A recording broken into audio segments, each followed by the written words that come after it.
Good evening and welcome to the 2026 ASCSU Debates. My name is Madison Spooner and I will be your in-studio host this evening. Tonight's debates will begin shortly. We will be streaming the debates throughout the night, starting with the Speaker of the Senate debate, which will begin at 6 o'clock and run until 6:30.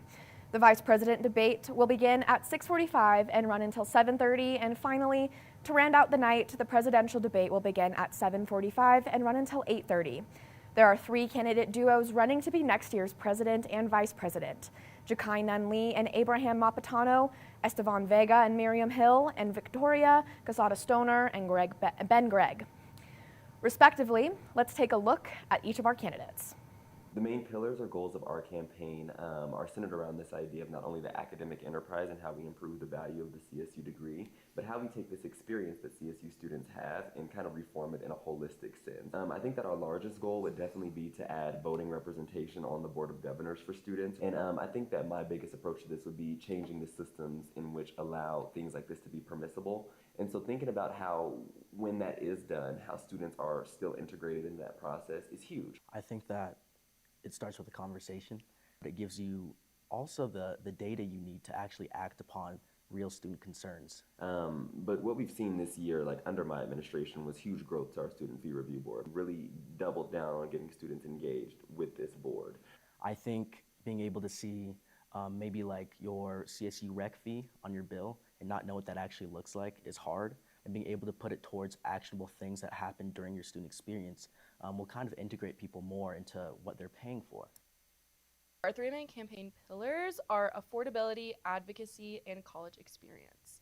So affordability, obviously, the student government is more than just here for the students. It's also a lobbying branch for local, county, and state governments. So we hopefully are able to work on housing affordability, work with CSU for Rams Against Hunger, activism, mandatory ICE trainings, Rams Come to the Table, and then college experience with our tailgates and Ram Ride. We all know that affordability here in Fort Collins is insane, and so we plan to work with state officials and locally elected officials to pass a bill that will allow for the rezoning of Fort Collins. The biggest things that I'm prioritizing are student media and employee salaries. We are the representative voice of the collective student body, and making sure that students feel like their opinions and thoughts are valued and heard. We know that CSU administration has made major changes without the input of students, so that means making sure that we host town halls to hear from students so that we can take their opinions and their voice and take it to the administration to ensure that they do not make decisions without student Our main input. pillars are transparency, food and housing security, elevating student voices, and then cultivating joy on campus. One specific thing I want to accomplish is just for student body, or for our student body to feel like ASCSU is a space where they can walk in and say, hey, I have this concern, or hey, this happened to me today, what can we do to fix this? So me and Ben are actually on a task force for free speech right now to elevate and get students' input to ensure that CSU's free speech and peaceful assembly policy is being seen and heard. We need to remember that we're the student body government, not the CSU government, and so at the end of the day, the students are the ones who we should be representing and hearing concerns from, and serve as a bridge between them and administration. Education is another great aspect of that. A lot of students don't know where their students' fees go, and that's a really big, I think, problem. In extension to that, I think a lot of students would be more fine paying student fees if they knew about all of the available resources that this campus offers them. There is only one candidate who will be running for Speaker of the Senate, and that is Ryer Roberts. Let's take a look at his candidate profile. My name is Ryer Roberts. I am a junior here at Colorado State University studying agriculture education. I entered the ASCSU space as an senator for the College of Agriculture a year and a half ago. What are the main pillars or goals of your campaign? And a big one for me is transparency, right? Creating transparency on decision making, making sure that we have people know what ASCSU is really inclusion and making a community out of the ASCSU space, especially the ASCSU Senate. Definitely want to see a full campaign roster from all colleges, so we have senators from every college maxed out so that we can see those seats full and students correctly represented in that Senate space. As the speaker, you would lead the legislative branch. Yep. How would you support your ASCSU senators and then improve just how the ASCSU Senate operates? Yeah, we need to create added value, and I think that that's up for conversation, right? I want to see how that looks at an individual basis on relationship with each senator. I think is a way that I'm going to help to improve the legislative branch. Voting will begin on March 9th at 8 in the morning and will close at 4 in the afternoon on March 11th.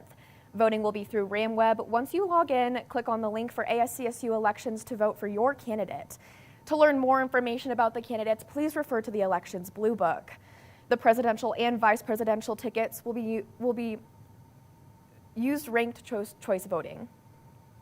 The results will be announced at 6:30 on March 11th in the ASCSU Senate chamber. As we look forward to beginning tonight's debate, please remember to be respectful of all of the candidates. Thank you for joining me, and now we will see reporter Jakye Berg interviewing the Speaker of the Senate, Ryer Roberts. Good evening and welcome to the 2026 ASCSU Speaker of the Senate debate. My name is Jakye Berg and I am one of the lead anchors at CTV Channel 11. I will be moderating tonight's speaker debate. I will ask a list of prepared questions, but there will also be an opportunity for the audience to ask their own questions. If you have a question for the candidate, you may line up behind this mic stand. I will let you know when you can begin to line up. We will allow the audience questions near the end of the debate where you may ask one question, but please keep in mind some of the ground rules. Be respectful to the candidate and when asking a question, and do not make any accusations about the candidate. Please refrain from using any explicit language, and finally, please do not disclose any personal information you may have about the candidate. This is a professional debate. Now that I have gone through the rules of tonight's debate, let's begin. With me on stage is Ryer Roberts. Ryer, briefly tell us about yourself. Hi all, my name is Ryer Roberts. I am a sophomore here at Colorado State University. I'm studying agriculture education, so I'm going to be a teacher.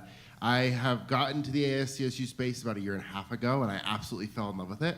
And I wanted to figure out how I could give back to that space. And one of those ways that I could was by running for Speaker of the Senate. And so I'm really excited to offer my skills to the Senate space and also to be able to jump into that next level of leadership here at Colorado State University so students can get what they need when they need it. On to our next question. What inspired you to run for Speaker of the Senate? Again, I think from my very first time in ASCSU, my very first Senate meeting, I was hooked. I just thought that it was so cool how we have a student body who is working for students, and it's by the students. And so being able to share that student voice was something I really enjoyed, and then being able to advocate for my home college, the College of Agriculture, and make sure that their voice is heard throughout the Senate space was really, really exciting to me. And so I then got into it, started to love it, and then eventually wound up wanting to run for Speaker. Third question, free speech has been a major topic on CSU's campus this semester. As Speaker, how would you approach protecting free expression while still keeping Senate meetings productive and respectful? Absolutely. I think the job of the Speaker of the Senate, if we read the job description, a lot of it comes down to impartiality when I'm running the Senate space. And so keeping my opinions out of that, but making sure that we're advocating for free speech, whether that is to upper administration or just advocating for free speech on a random Tuesday, making sure that students know that their voice matters here at Colorado State University, and it matters in the ASCSU space. Right? We would not be here without the students, and so making sure that they feel comfortable, seen, and heard, and comfortable to come and share their opinions to fight for the free speech. And I just think the way that we solve issues like that is through relationship building, right? Building relationships, using those relationships, and then communicating effectively. It'll be my goal as Speaker to communicate effectively for the student body with upper administration so that we can reach compromises faster. On to our next question. Some students say they feel disconnected from ASCSU decisions. What would you do as Speaker to make the Senate's work more visible to CSU students? Absolutely, that's a great question. I have a couple ideas on that, and I think that's the way that we communicate with our transparency. Whether that's written communication or verbal communication, one of my goals as Speaker of the Senate is to address the student body 4 times throughout the school year. I think that's a way that I can advocate and speak on the behalf of the legislation that we're passing in the Senate and the hard work that our senators are putting in and accomplishing. So that is one of many ways that I plan on making sure that students are welcomed into this space. I also think creating a community within the Senate chambers and the legislative branch, things like bring a friend to Senate night, making sure that students realize that that space is for them. and that they can come in, feel welcome, and share their opinions and thoughts. And so making sure that that space is welcoming, being welcomed with a smile. I love to smile, so making sure that everyone's greeted with a smile when they come into that space so they feel a little bit more comfortable and can feel like they are there and we are there for them and that they can share their own opinions. On to our next question. Even though you are the only person running, why are you the best candidate for this position? Ooh, well, that's a great question.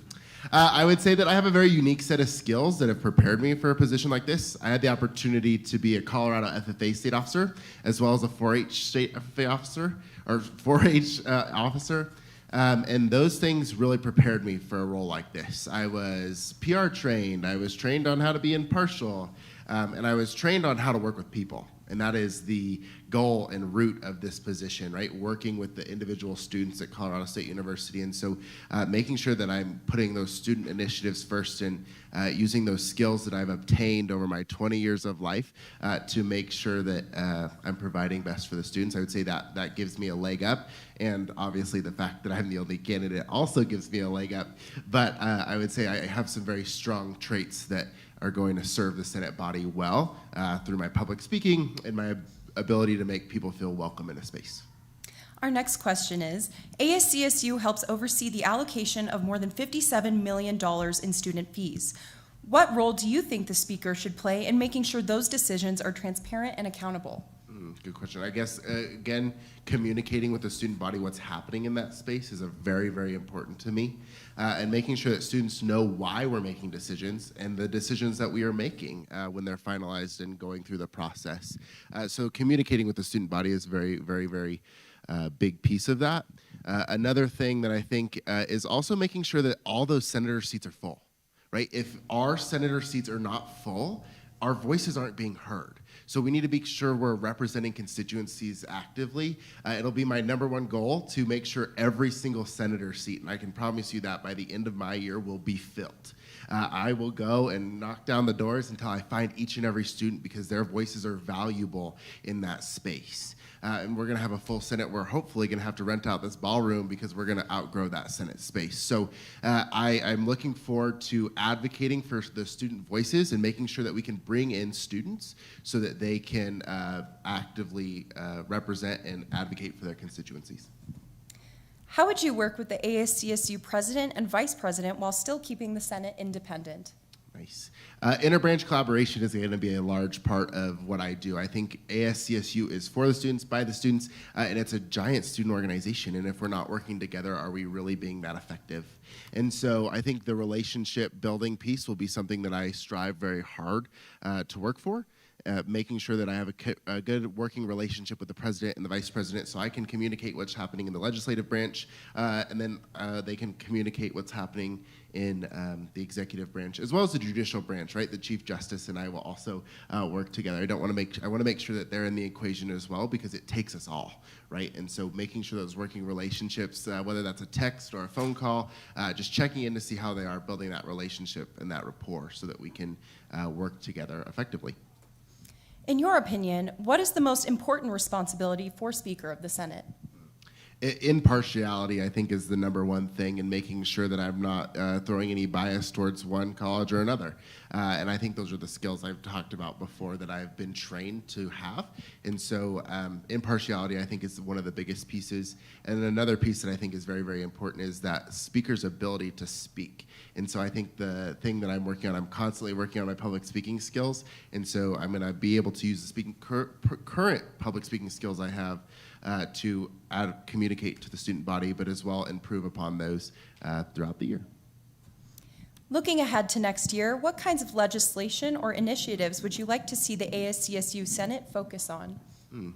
That's a good question, and I would say that there's a lot of ideas that run through my mind, but the most important thing is that we're doing things that the students want to see. And so I would turn that question around and say, what do the students want to see? I want to actively reach out. I want to actively understand their concerns and what they want to see to make Colorado State University that much better. And so I think actively communicating through these next couple months, the end of the school year and the beginning of the next school year, to find out what students really want and need, to find out what major initiatives I'm going to go to attack as speaker. What would you do to improve communication between senators and the students they represent? I think that there's some great things happening in the Senate right now that are going to help improve that constituency relationship with our senators, but also I think modeling by example, maybe making sure that the legislative cabinet that I'm a part of knows how to train senators to effectively communicate with their constituents and set an example of what that looks like.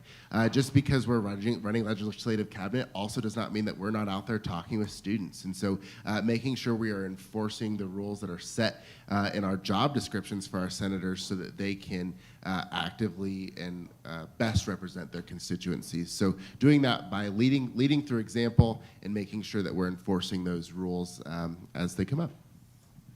We will now begin audience questions. Please keep in mind the ground rules that we set at the beginning of the debate. Be respectful to the candidates when asking a question and do not make any accusations about the candidates. Please refrain from using explicit language. And finally, please do not disclose any personal information you may have about the candidate. This is a professional debate. We can go to the mic stand here, and I have a microphone for you guys right here.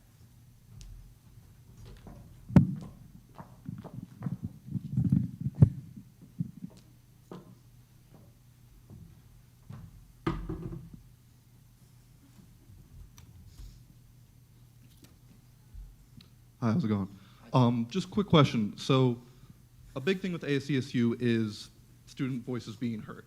And student voices can't be heard if they don't know about it. I don't know if you're aware, but last year about 3% of the student body was involved in elections. Do you have any specific plans to kind of get those numbers up, get more students out and voting for any of the elections coming up? Yeah, well, first off, I think our wonderful elections committee has done a great job this year so far. So actually, let's give them a round of applause because one thing about it is they've done a great job.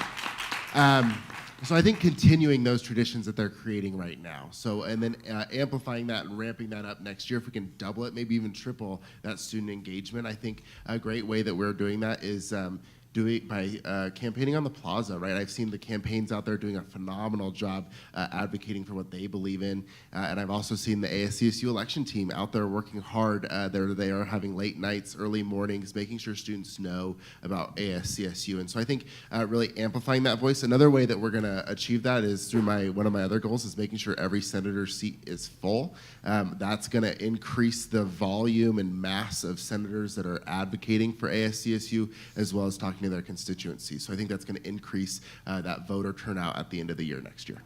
All right. Thank you. Yeah, thank you. Next question.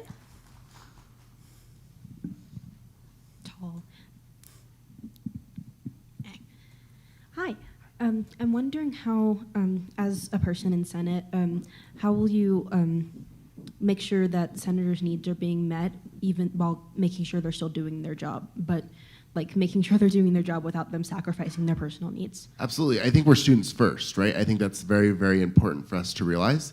And I also think adding and providing spaces and skills to be the most successful we can be. So creating added value in the Senate space, whether that looks like special training from a guest facilitator, or it looks like even providing food one night at a Senate meeting. I think creating added value to those senator spaces and giving them the training they need to be successful, not only in their school lives, personal lives, but also in that Senate space. And so finding those people and having them come plug into the senators so that they can best be the most equipped for their job. Awesome. Thank you so much. Thanks. If we have no more questions from the audience, then we will wrap up tonight's speaker debate. I would like to thank Ryer for taking the time to participate in this debate tonight. Voting will begin on March 9th at 8 a.m. and end on March 11th at 4 p.m. You can vote on RamWeb. Stay tuned, and we will take a 15-minute break and then return for the vice presidential debate. Thank you. Good evening. If you are just now joining us, my name is Madison Spooner. Before we tune in to the vice presidential debate, let's take another look at the candidate profiles. The main pillars or goals of our campaign are centered around this idea of not only the academic enterprise and how we improve the value of the CSU degree, but how we take this experience that CSU students have and kind of reform it in a holistic sense. I think that our largest goal would definitely be to add voting representation on the Board of Governors for students. And I think that my biggest approach to this would be changing the systems in which allow things like this to be permissible. And so thinking about how, when that is done, how students are still integrated in that process is huge. I think that it starts with a conversation, but it gives you also the data you need to actually act upon real student concerns. But what we've seen this year, like under my administration, was huge growth to our student fee review board. Really doubled down on getting students engaged with this board. I think being able to see maybe like your CSU rec fee on your bill and not know what that actually looks like is hard, and being able to put it towards actionable things that happen during your student experience will kind of integrate people more into what they're paying for. Our three main campaign pillars are affordability, advocacy, and college experience. So affordability, obviously, the student government is more than just here for the students. It's also a lobbying branch for local, county, and state governments. So we hopefully are able to work on housing affordability, work with CSU for Rams Against Hunger, activism, mandatory ICE trainings, Rams Come to the Table, and then college experience with our tailgates and Ram Ride. We all know that affordability here in Fort Collins is insane, and so we plan to work with state officials and locally elected officials to pass a bill that will allow for the rezoning of Fort Collins. The biggest things that I'm prioritizing are student media and employee salaries. We are the representative voice of the collective student body, and making sure that students feel like their opinions and thoughts are valued and heard. We know that CSU administration has made major changes without the input of students, so that means making sure that we host town halls to hear from students so that we can take their opinions and their voice and take it to the administration to ensure that they do not make decisions without student Our main input. pillars are transparency, food and housing security, elevating student voices, and then cultivating joy on campus. One specific thing I want to accomplish is just for student body, or for our student body to feel like ASCSU is a space where they can walk in and say, hey, I have this concern, or hey, this happened to me today, what can we do to fix this? So me and Ben are actually on a task force for free speech right now to elevate and get students' input to ensure that CSU's free speech and peaceful assembly policy is being seen and heard. We need to remember that we're the student body government, not the CSU government, and so at the end of the day, the students are the ones who we should be representing and hearing concerns from, and serve as a bridge between them and administration. Education is another great aspect of that. A lot of students don't know where their students' fees go, and that's a really big, I think, problem. In extension to that, I think a lot of students would be more fine paying student fees if they knew about all of the available resources that this campus offers. My name is Ryer Roberts. I am a junior here at Colorado State University studying agriculture education. I entered the ASCSU space as an ag senator for the College of Agriculture a year and a half ago. What are the main pillars or goals of your campaign? And a big one for me is transparency, right? Creating transparency on decision making, making sure that we have people know what ASCSU is really inclusion and making a community out of the ASCSU space, especially the ASCSU Senate. Definitely want to see a full campaign roster from all colleges, so we have senators from every college maxed out so that we can see those seats full and students correctly represented in that Senate space. As the speaker, you would lead the legislative branch. Yep. How would you support your ASCSU senators and then improve just how the ASCSU Senate operates? Yeah, we need to create added value, and I think that that's up for conversation, right? I want to see how that looks at an individual basis on relationship with each senator. I think is a way that I'm going to help to improve the legislative branch. Now we're going to take a quick break, but stick around. Afterwards, we'll hear from our vice presidential candidates in a live debate. Good evening. If you are just now joining us, my name is Madison Spooner. The ASCSU vice presidential debate will begin soon, but first, let's take another look at our candidates up for the vice presidential and presidential election. The main pillars or goals of our campaign are centered around this idea of not only the academic enterprise and how we improve the value of the CSU degree, but how we take this experience that CSU students have and kind of reform it in a holistic sense. I think that our largest goal would definitely be to add voting representation on the Board of Governors for students, and I think that my biggest approach to this would be changing the systems in which allow things like this to be permissible. And so thinking about how, when that is done, how students are still integrated in that process is huge. I think that it starts with a conversation, but it gives you also the data you need to actually act upon real student concerns. But what we've seen this year, like under my administration, was huge growth to our student fee review board. Really doubled down on getting students engaged with this board. I think being able to see maybe like your CSU rec fee on your bill and not know what that actually looks like is hard, and being able to put it towards actionable things that happen during your student experience will kind of integrate people more into what they're paying for. Pillars are affordability, advocacy, and college experience. So affordability, obviously, the student government is more than just here for the students. It's also a lobbying branch for local, county, and state governments. So we hopefully are able to work on housing affordability, work with CSU for Rams Against Hunger, activism, mandatory ICE trainings, Rams Come to the Table, and then college experience with our tailgates and Ram Ride. We all know that affordability here in Fort Collins is insane, and so we plan to work with state officials and locally elected officials to pass a bill that will allow for the rezoning of Fort Collins. The biggest things that I'm prioritizing are student media and employee salaries. We are the representative voice of the collective student body, and making sure that students feel like their opinions and thoughts are valued and heard.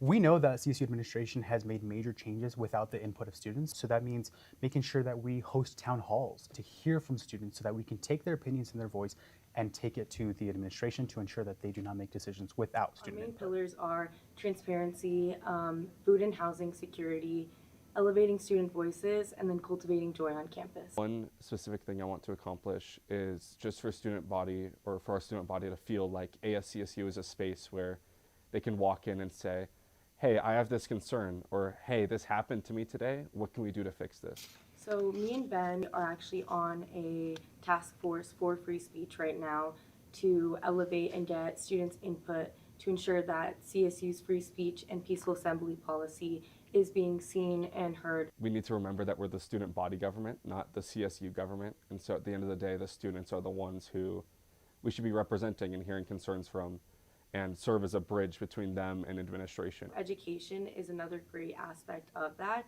A lot of students don't know where their students' fees go, and that's a really big, I think, problem. In extension to that, I think a lot of students would be more fine paying student fees if they knew about all of the available resources that this campus offers them. Voting begins on RamWeb on March 9th and will run through March 11th.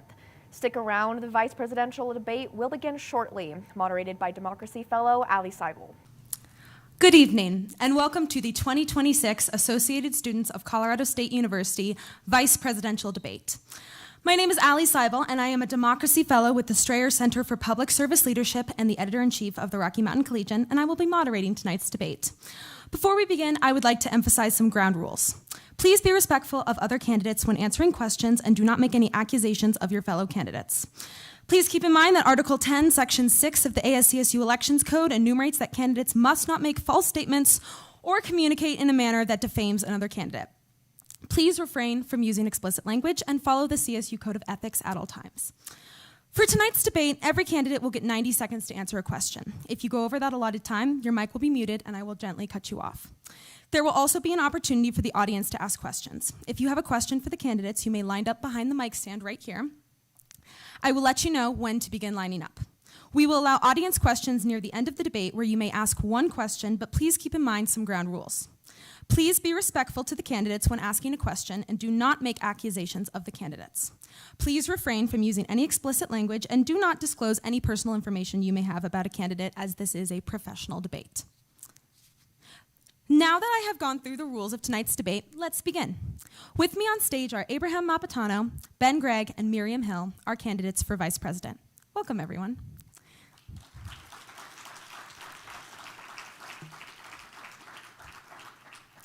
To begin, tell us about yourselves briefly. Mr. Mapatano, we will begin with you, and then move down the line to Mr. Gregg, and then Ms. Hill. You will have 90 seconds for this opening statement. Please begin. Perfect, thank you. Can we get another round of applause for the Elections Committee, please? Awesome. For those who do not know me, my name is Abraham Mapatano. I'm a first-gen student here at CSU studying economics.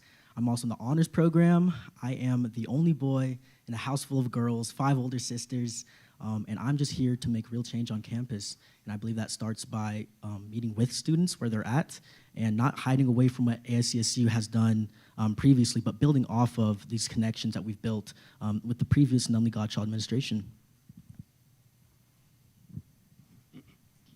Hello, everyone. Good evening. Thank you for being here. I'm Gregg. I currently serve as the Director of Unified Success within ASCSU. I could ramble on about my resume for a little bit, but I won't bore you with that. What I will do is talk about hope for just a second. I embody the hope that gave me the opportunity to attend this institution as a first-generation student. I believe in the hope that food insecurity is not a plague that has to riddle our university year after year after year for 1/3 of our students. I believe in the hope that we can create a community in campus where every single student feels seen, heard, supported, no matter their identity. I've seen firsthand the reputation that ASCSU has on this campus. Students don't even know it, they don't know what we do, or they don't care what we do. And that needs to change, and that starts at the top. Victoria and I truly care. We care about this university so much, and that is why we're running. This campaign has been an abundance of love and joy, and I can't wait to share that with you all. So thank you all for being here so much, and yeah.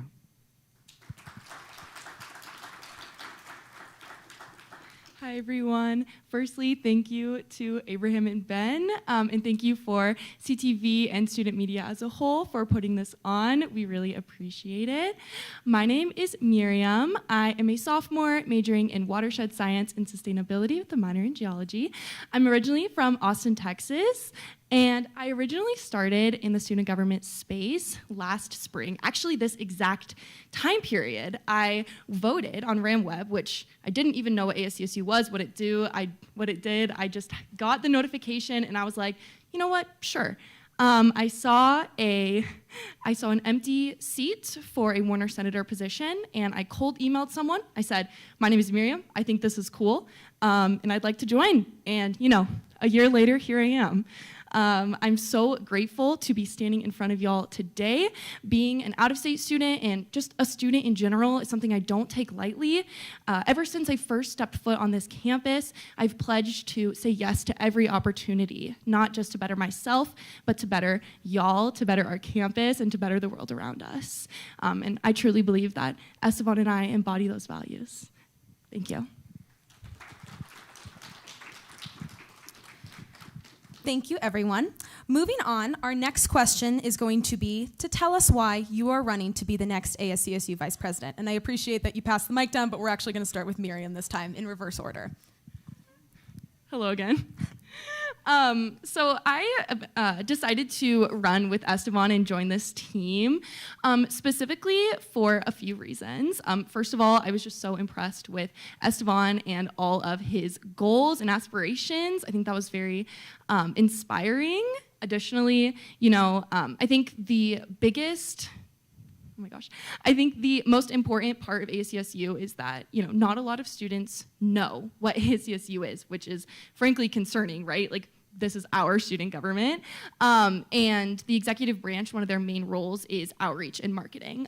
And so, I might be a natural resources student, but that's something that I have spent a lot of time in, I'm very passionate about. And, we saw a lot of issues on campus with obviously students not knowing what student government is, but also with affordability, advocacy, and the college experience.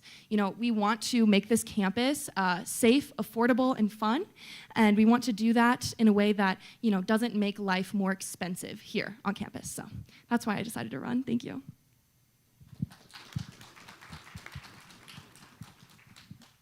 So I'll tell you why I decided to run. I think that this university and I think that our organization, ASCSU, neither of which are on the right track whatsoever. I think that there's a lot better things that we have to do and that we need to do, frankly. I've seen students hurt by decisions made by our administration, and I've seen our organization not do enough to do it. I've seen students hurt by legislation passed at our state level, legislation not passed at our state level, and I haven't seen our organization do enough to help with those things. I know students don't care about us. I know that students don't like our organization. Sometimes they'll roll their eyes when I tell them that I work for ASCSU, and sadly, that's the reality on our campus right now. Victoria and I are both true change makers. We know that this organization needs new leadership. We know that this organization needs a new face, a new idea, new thoughts.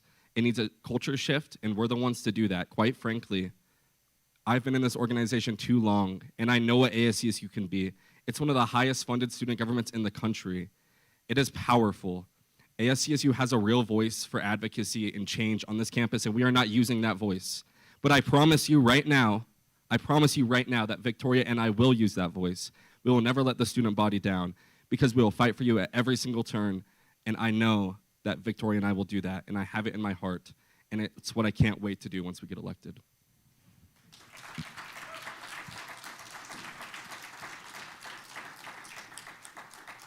So my freshman year here at CSU, I was the CSU Sales Club social media chair. And so everybody knows here that you go to the College of Business career fairs, going to get an opportunity and going to get a potential internship. And so going to that event, I remember bringing my resume with a couple of freelance experiences that I might have had. And so I was super excited, and I thought I was a pretty good candidate for all the positions there. So I remember getting to the third round interview with a company and feeling very confident in my abilities and what I could provide to that company. But then they looked me in the face and they said, hey, so like, what year are you? Just so we can make sure. And I told them the truth. I said that I was a freshman. And they looked me up and down and said, well, we only accept rising juniors and seniors. And so from that moment, I had a simple question, and it was why? Why does our CSU promote opportunities that aren't accessible for everybody? Why didn't I have the chance to have an equitable experience that could have given me the experience and the skill set to be further than I am right now? And so as my time developed here at CSU, becoming the president of the CSU Marketing Association, joining the Dean Student Leadership Council, starting my own digital marketing agency, Mapatano & Company, where we help thousands of businesses, I've realized that it's not something that can't be solved, it's something that hasn't been solved. And so us being ASCSU, I believe that we should act as the extension arm and make the CSU degree more valuable again. Personally, I know hundreds of students here that use ChatGPT every single day. Oh. Yeah, that's the end of the 90 seconds. You can keep the mic. No, you're all good. All right, thank you. Moving on. One of the key responsibilities of the Vice President is to chair the Student Fee Review Board, which oversees the allocation of student fee money to various initiatives and organizations. Please tell us a little bit about your priorities as chair of SFRB, beginning with Abraham. For sure. So just to kind of come back to what I was talking about, I believe that the curriculum that we're currently learning with is incomplete. I believe that without actual experience, our education isn't fulfilled, and that we're graduating without any real tangible results from it. And I think that students aren't able to get jobs because the things that they're learning right now don't relate to what's actually valuable in the workforce.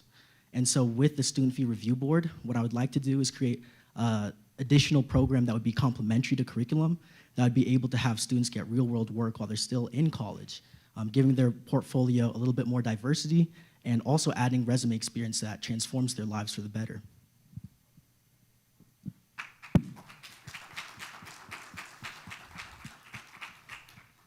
Let me tell you about SFRB a little bit.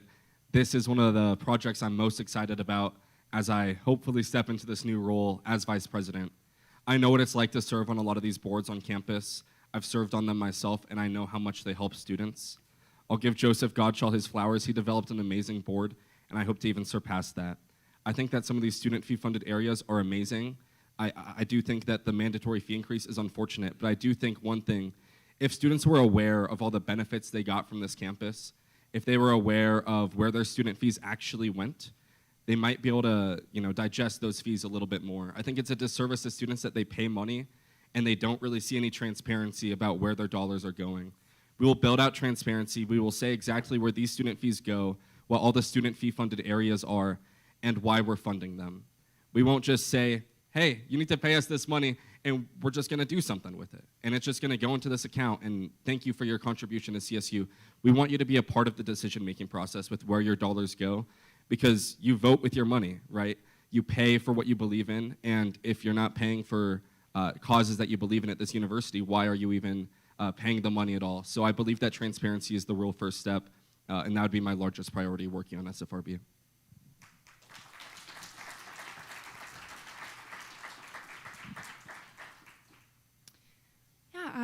So a lot of people have asked me when I've told them that I'm running for vice president, you're a natural resources student. What does that have to do with finances? What does that have to do with money? And, my biggest response is we don't have money. And honestly, that's what's going to happen in the next year with our student fee review board. You know, everyone is getting cuts in pretty much every field on campus, and we're gonna have to make some pretty tough decisions. I am a scientist at the end of the day. I work with numbers 24/7, and if there's anything that has taught me, it is how to do a lot with a little. In the Warner College, you know, we have a very specific sentiment about how we use our money, how we use our resources. In my lab, you know, we're 30% funded, and you know, that's obviously devastating. And we're gonna have to make some tough decisions. So my biggest priorities as the chair will be to promote student media and to promote student employee salaries. So those are practical applications that go right into students' hands and will make our campus the best it can be. Wonderful, thank you. So moving on, this is a question topic that has been posed by our online comment box throughout the week. How do you plan to address key issues to the student body if elected, such as affordability and transparency as examples? Tell us about your issue priorities and how you plan to combat them, beginning with you, Miriam. Thank you. So our biggest platforms in the Vega Hill administration is advocacy, affordability, and the college experience.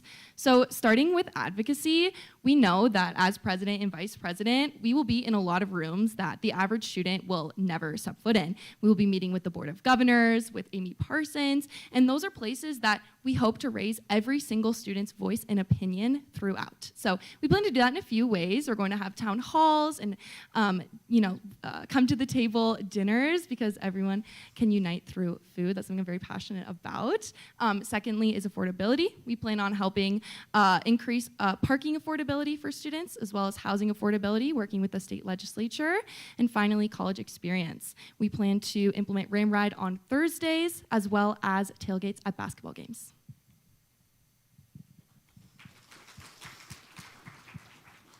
I'll start with transparency. I don't believe in taking the tint away from the window. I believe in breaking the window, is what I'll say.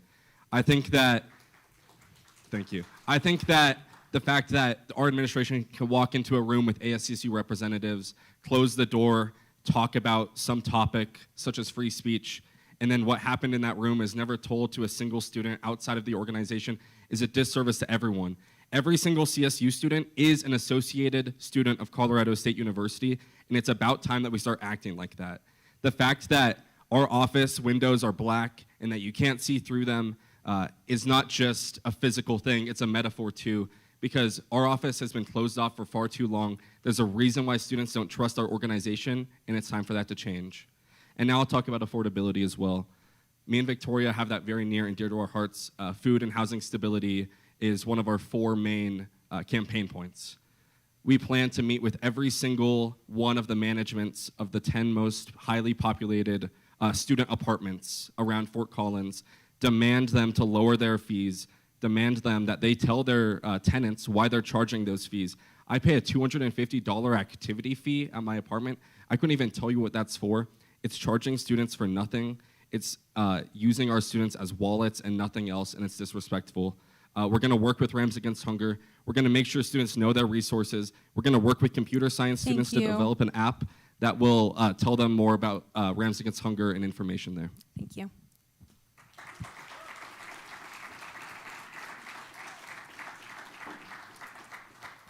The Nunley Mapatano campaign is rooted in one framework, the bridge framework. It's about building these bridges between peer to administration, between peer to faculty, between peer to the broader community, and finally between peer to the world. And so how that actually translates into actual real things is holding a once-a-month cultural bash for the community centers and our cultural centers here at the Laurie Student Center. I believe that it's a shame that I'm from the Congo and nobody's tried fufu in my architecture class, or nobody's tried fufu in my English class. And it's being able to connect with these people one-on-one and have sit-down conversations, being able to not make them a data point, but actually get to know them and have conversations with these people. Another thing in terms of the Nunley Mapatano campaign is we're rooted in feasibility. I think a lot of things have been said that are great ideas, but I think in terms of how that actually gets allocated through the Student Fee Review Board and how that actually rolls out during the term is the difference between my campaign, which is the Nunley Mapatano, and the rest of these wonderful candidates. I think what we're actually doing is being able to have tangible results through things that are grounded in reality. I don't believe that affordability should be something that we just toss in the air and say that we can take down a $250 fee. I think it's something that we have to meet with faculty and administrators and make sure that we're talking with them one-on-one, being able to create this change together. And I think too often I'm hearing that we're kind of disconnecting and breaking windows, but I think we should mend that time together and be able to work together in unity as a campus. Thank you.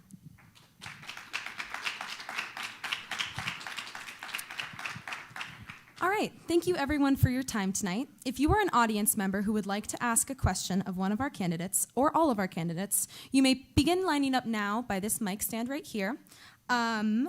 My final question for you all, before we turn it over to any and all audience questions, is very simple. Why should students elect you? Abraham, take it away. I believe that students should elect the Nunley Mapatano campaign, and specifically me, is because I've been in leadership before. I admire the positions both Ben and Miriam have held, but I think the level of leadership I've held here at CSU's campus has been not only transformative for its campus, but has had tangible results for students here. Me being the president of the Marketing Association, me being part of the Dean's Leadership Council within the College of Business are things that I don't think my companions have the same level of experience with. And I also will say that we're rooted in servant leadership, and that everything that I've done on this campus has been behind one idea, that we are what we repeatedly do, therefore excellence is not an act, it's a habit. And I have a habit of winning.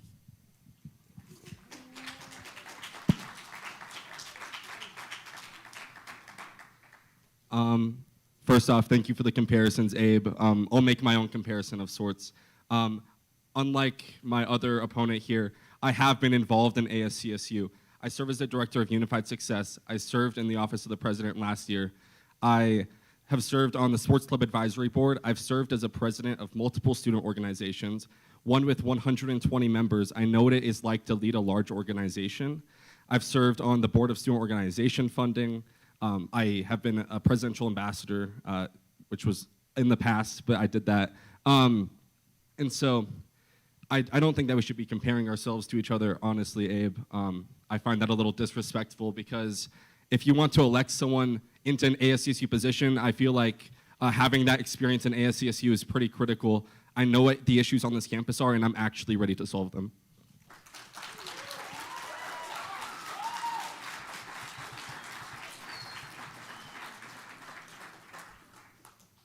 The main reason you should elect not only just the Vega Hill campaign, but specifically me, is that, I'm not above you, I am you. I am an out-of-state student. I work 2 on-campus jobs. I know what it's like to have to work and fight and scrap and claw and take out debt to be at this institution, to stay at this institution, and to thrive at this institution. I have served in a few leadership positions, but honestly, that's not relevant. If there's anything I've learned from working on a farm, it's that the only way to truly make change is to get your hands dirty. It's to get down in the dirt and grow something new. Thank you.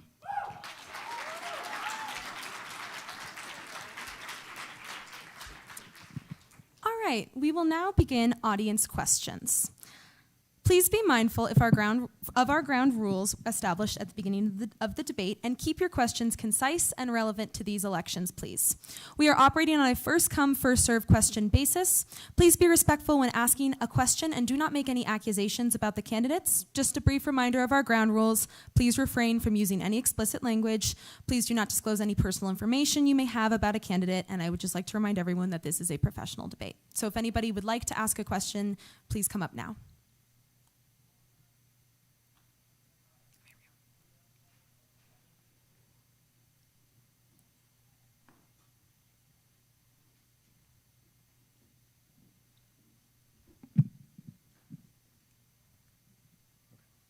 Hello? We're good, sorry. So all 3 of you basically said you should vote for me, mainly because I know what I'm doing, but I don't understand how you are going to effectively make any of these changes. There wasn't really any actual specific examples of what you will do, mostly just saying I'm going to. I was just wondering what you are actually going to do to make any of these things happen. Miriam, you can start. Yeah, Yeah, so Estavan and I have decided to kind of split up our president and vice president priorities in a few ways. So Estavan is kind of going to act as the main lobby branch to our state, county, and local government here in Colorado. And so essentially act as an external branch in addition to working on projects together, obviously. And then I will kind of act as an internal branch. So my main priorities in office will be to implement Ram Ride on Thursdays, student tailgates at basketball games, and to work with parking and transportation for parking affordability.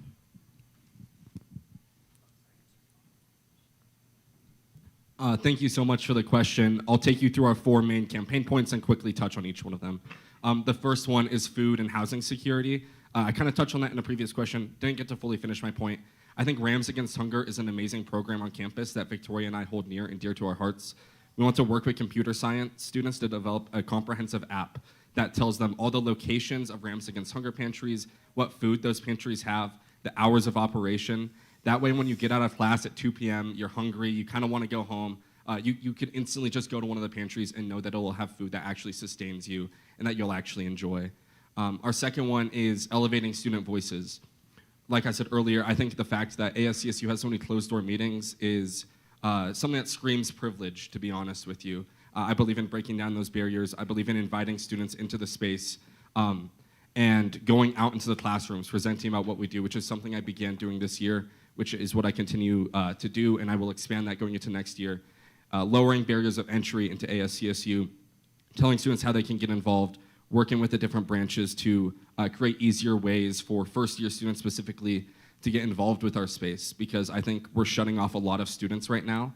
I think that ASCSU, no matter how easy we've tried to make it become to enter, it's still really difficult to enter, and I think we're doing a disservice to students in that.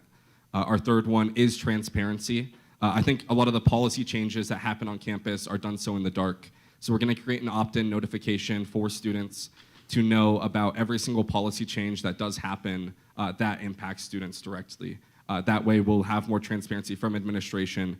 We're going to open up meetings that we have with administration, invite more students into the space. Our next one is cultivating joy on campus. That's kind of the one that is the more passion project of ours. We believe that all students deserve... Thank you. Sorry, 90-second rule, I apologize.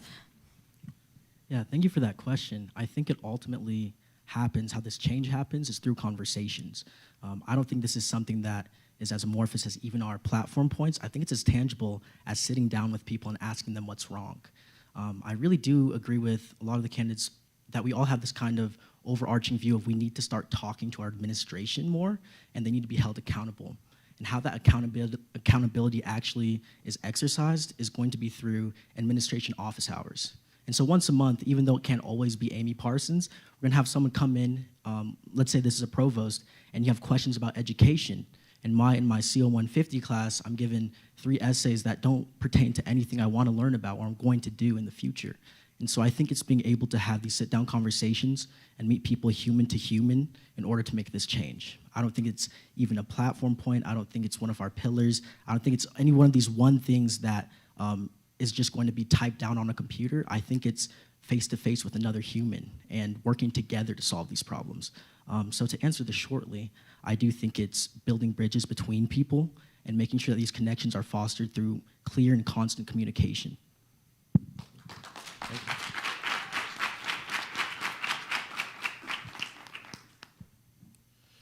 May I go ahead? Yes, you may. Sure. Thank you, everyone, for... Thank you to all the candidates for coming out to talk to us. So a lot of CSU students have been distressed about the violence that the U.S. is perpetrating around the world, both domestically and abroad. And so I was wondering, do you folks consider CSU as being connected to the violence that the U.S. is perpetrating, the imperialist violence that the U.S. is perpetrating in Iran and in Palestine? And if so, what policies or what procedures or practices would you folks implement to stand in solidarity with people who are being oppressed all around the world? Thank you.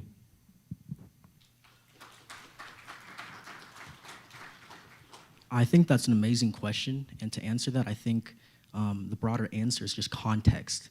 as much as I'd like to say that I have all the perfect information to say that we are involved or we're not involved, the fact is that we haven't been communicating with our administration enough to know that. And so being able to make ASCSU not a siloed voice where we only communicate to students, being able to bridge that gap to also faculty, administration, and figure out what things are actually happening happens through our administration office hours. And so as much as we can speculate and say that they're sponsored by this or they had this, because we didn't have those conversations with them as a human, we'll never know. And so until we have that concrete information, until it comes from their mouth, everything else is just speculation. Thank you.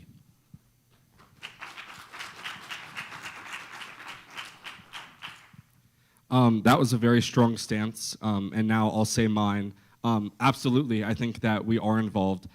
Just a few days ago, our country bombed a school in Iran with 200 school children in there. If that happened in our country, there would have been an international response immediately.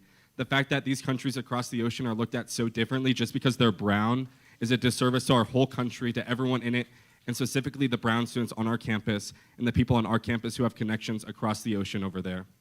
So here's what I will say. I will call on CSU to disband all bonds with perpetrators of genocide, perpetrators who impact human rights, who kill children, because I do not believe in killing children, and I will not take as soft of a stance on killing children and bombing children like my opponent just did. Thank you.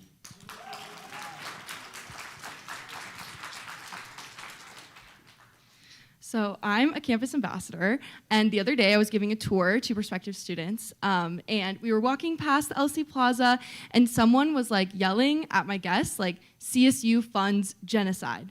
And, you know, I was trying to like diffuse the situation, right? And then I was thinking, like, are we? What does that mean? What is the role of higher education in, you know, geopolitical conflicts? And I think those are conversations that the Vega Hill administration will have with administration, with faculty, and with third-party interests such as the career fair. I understand how you feel. I understand how every student feels when their administration, their campus leaders aren't taking these issues seriously. They aren't understanding and listening and connecting with these students and understanding the core reason behind, like, you know, protests or what have it. So absolutely, we will be working to solve some of those problems, yes. Thank you.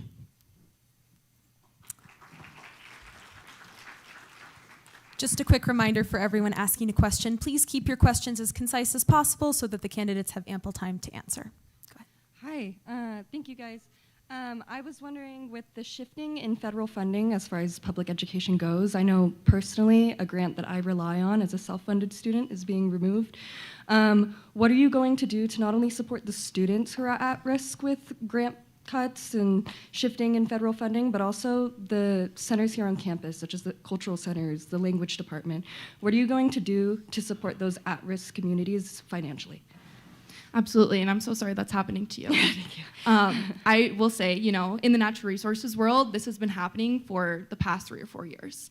Money has been drying up, grants are being cut, and, you know, that impacts, you know, a soil science lab like the one I'm in, but it also impacts students. It impacts our cultural resource centers. And, you know, we've seen that through the ASCSU Senate this session with a lot of CRCs being defunded and them relying on ASCSU money to be able to still host these transformative events. The Vega Hill administration does pledge to support these CRCs and act as a supplemental source of funding for these programs because we understand how important and truly life-changing they can be.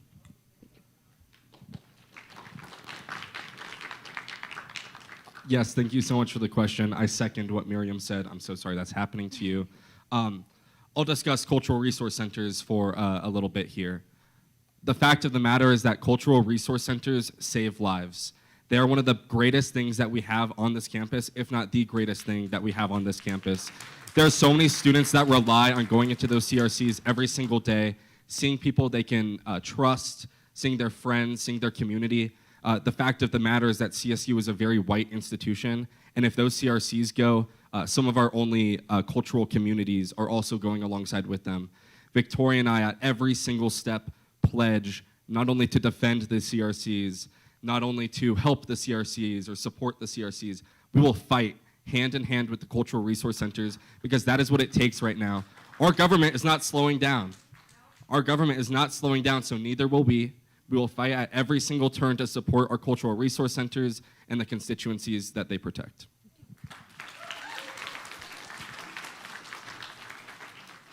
Well, I'll go ahead and third everybody over here. I'm sorry that's happening.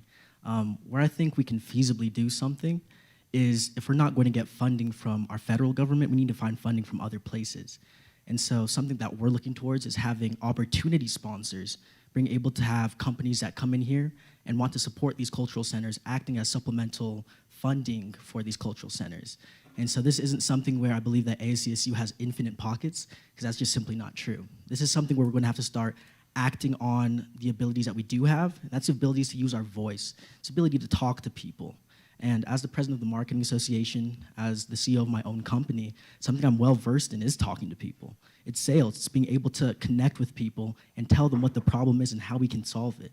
And so connecting with these actual companies and getting them not to do something just as blanketed as handing out Celsius on a table, but being able to contribute hundreds of thousands of dollars towards these cultural centers is something achievable through my skill set and through my experience. Thank you. Thank you.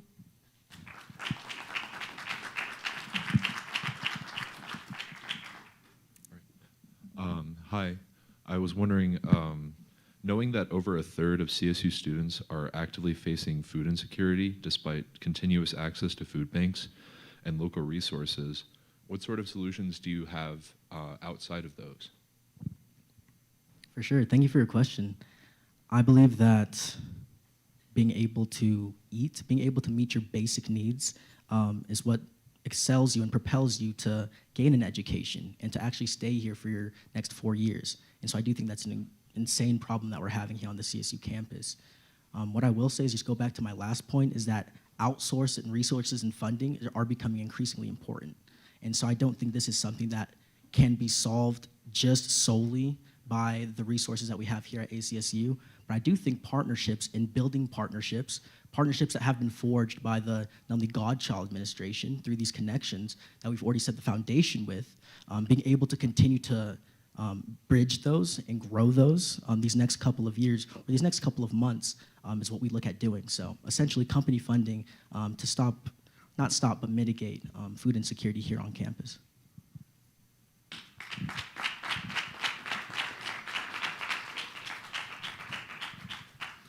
As I said earlier, food insecurity is something near and dear to Victoria and I's hearts.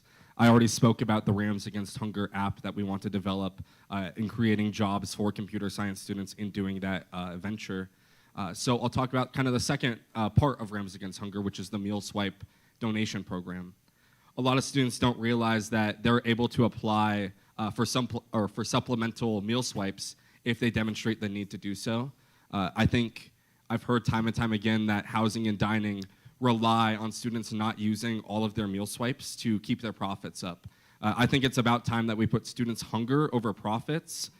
Maybe a crazy take, I don't know. But what I will say is that the fact that this program is not as publicized as it possibly can be is a disservice to 1/3 of our students at the very least.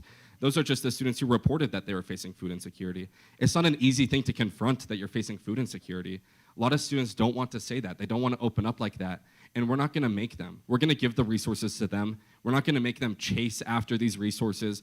We're going to say, here's what your university gives you, because the fact that 1/3 of students on our campus are food insecure, while so many of these events have the most beautiful hors d'oeuvres and are so glamorous with champagne and all of these things, I find it so sad.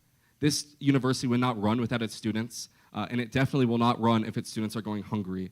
And so I promise that food security is something that we will keep at the forefront of our platform as we get elected and as we go into the next year. Thank you.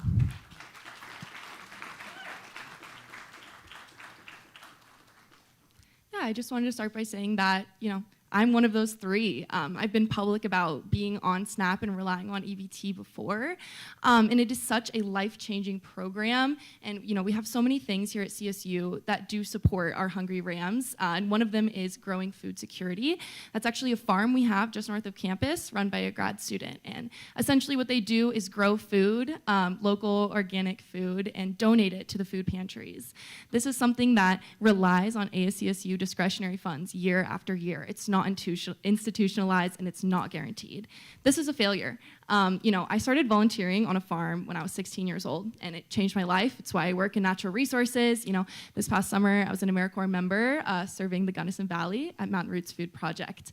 I know firsthand what it's like to get my hands dirty to solve problems, and that's also why the Vega Hill administration pledges to have dedicated days of service to give back to students, specifically in the food security realm. We also plan on supporting Rams Against Hunger, potentially broadening hours so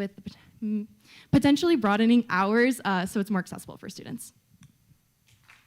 Thank you. Hi. So one of the main issues we've all been hearing about is affordability, and one of the big issues, as well as hunger, is parking on campus. So I'm curious if you have, if any, plans at all to kind of address that issue here on campus, because as someone who already reached the barrier of being able to pay tuition, there's another barrier of being able to drive to campus, park, that kind of thing. So curious for any solutions with that. Absolutely, you're asking the right person. This is a huge core of our campaign, and that is 100% because of student input. Students have come up to us and said, why are we paying $800 a year when just down the road at CU Boulder, they pay around $300 a year? It's disproportionately expensive, and it's unfair to our students. So we have a few plans to solve these problems. The first is to institutionalize a program for student employees, specifically RAs, but all student employees, to have a discount program so parking is more accessible, because if you work here, you should be able to park here. And secondly, we plan on creating a program called Rams Ride Together. This is a carpooling program. So they will have a designated lot, discounted passes, and the only requirement is that you bring 3 or more students in your car with you to campus every day. This helps with our sustainability initiatives, lowers the amount of cars being driven on campus, so it also helps with access to parking, because parking isn't even guaranteed, which is unfortunate.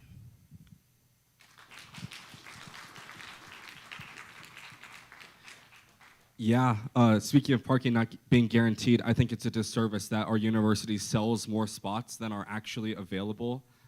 It's a very snaky practice, and that has to stop first off completely. I think it's a disservice that students don't realize that they have to move their cars for game days until just days before those game days actually come. I think that there's so many issues with parking that go beyond cost. Affordability is one of Victoria and I's strongest campaign points right now. But honestly, the issue is much deeper than that with parking at this university.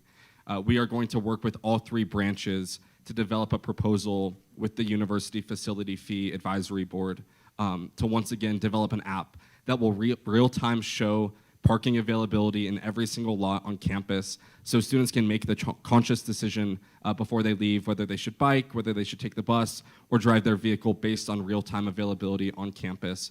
I've circled that parking lot for 20, 30 minutes on end before. I've almost gotten into accidents in that parking lot with people trying to steal my spot. And so I think if we made the process so much less frustrating than it currently is now, that would help a lot of the issues on our campus as it pertains to parking. And then we could fully shift our focus to making it more affordable, to cutting those costs, to developing discounts for students, and to make sure that they actually know what they're getting into when they buy a parking pass.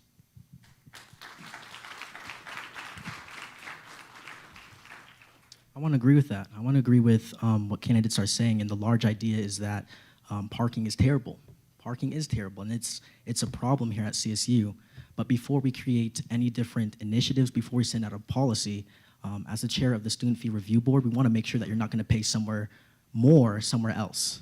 And so if this is something where we give you a discount on your bill, we want to make sure that doesn't mean that you have to pay more in another area.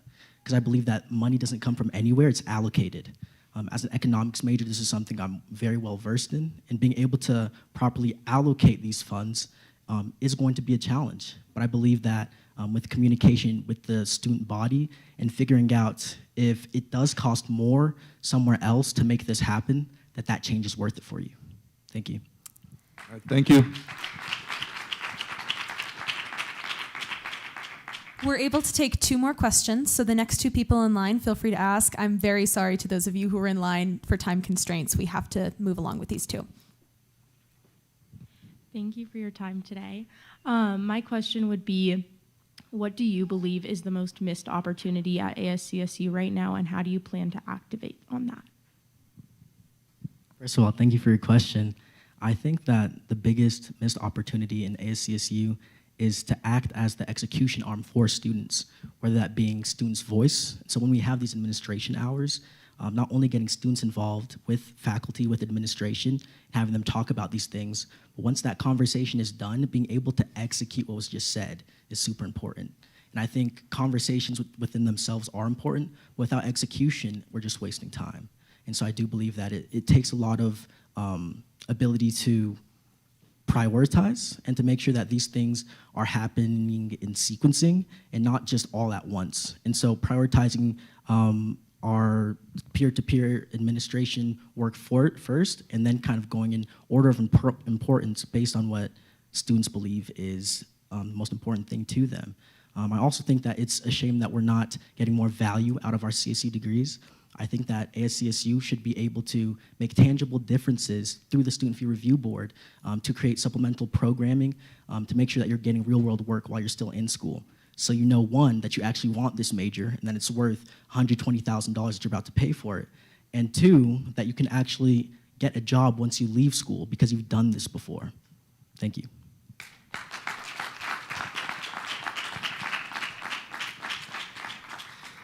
Thank you for the question. Thank you for being here.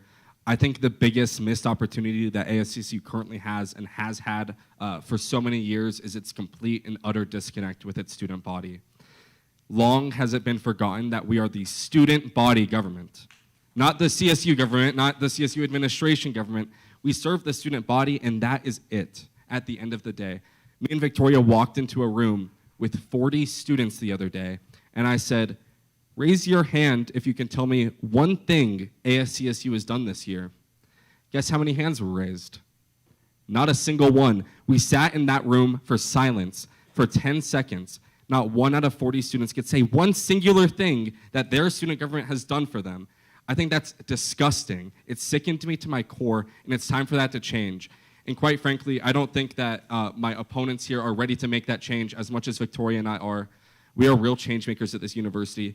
We're not afraid of getting dirty, rolling up our sleeves. We're not afraid of telling our administration when they're doing things that are wrong, when they're doing things that hurt students. We're not afraid of going out to classrooms. We're not afraid to connect with students, to actually ask them what they want to see. On our campaign trail, we've had a survey where students can say issues that they're having on campus, and that has been very successful, and we've been refining our campaign around that. Because Victoria and I are only two individuals.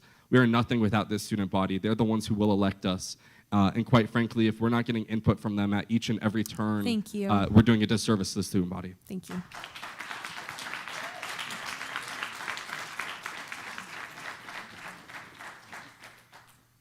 A few years ago, a student body president went to the Capitol and did something that no one had before.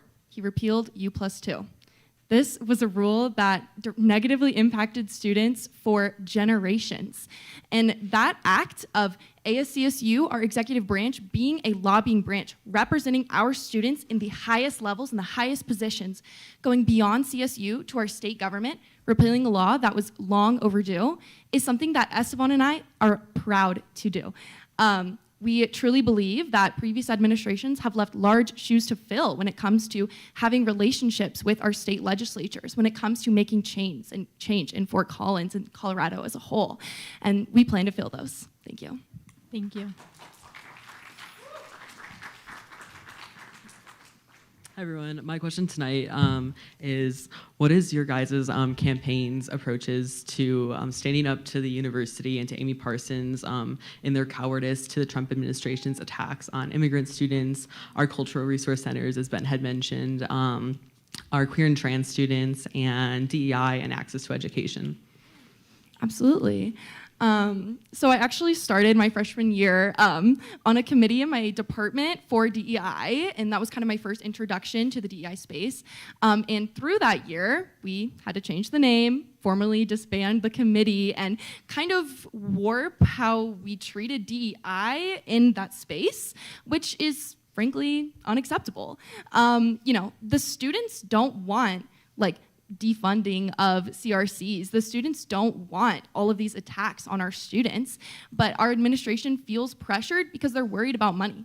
The Vega Hill administration plans to work with state legislators to repeal the Taxpayer Bill of Rights. This will lower our reliance on federal funding and open up more money from our state government, from our constituents from Colorado, that will allow us to be less reliant on federal government so we can be more supportive to our students.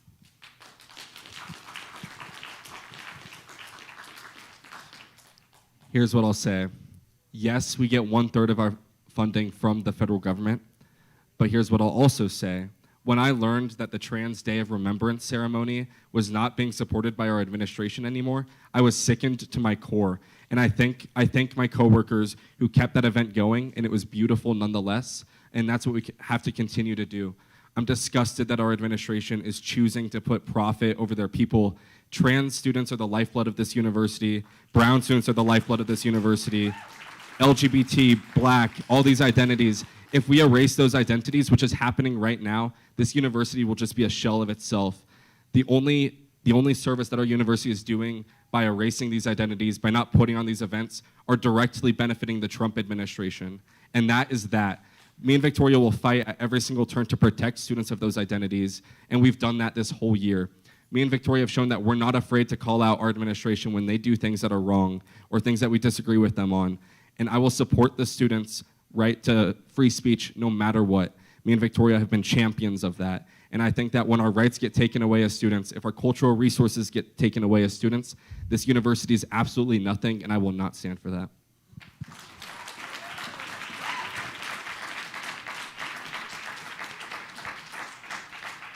Those were all wonderful responses. You guys made me think a lot. But thank you for your question. But I think where we have to begin is just the wording we use around our administration right now. Something you said to describe Amy was cowardice. And I think us addressing what will be our colleagues once we get elected as cowards is the reason why things haven't changed.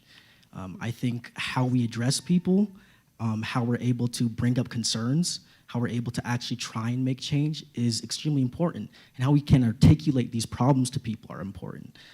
I don't know about you, but if someone calls me a coward, it doesn't make me want to be friends with them and listen to what they have to say. And so being able to speak to Amy as not just a person, but someone that I want to work with, someone that I want to be around, someone that I want to be able to change these things day by day with them, it's going to take me leveling with them as a person and realizing that the context that they're under, I have no purview. I have no understanding. And so sitting with them as a person and gaining that understanding, gaining that context, and letting them go from coward back to person is what we look at with this administration. Thank you.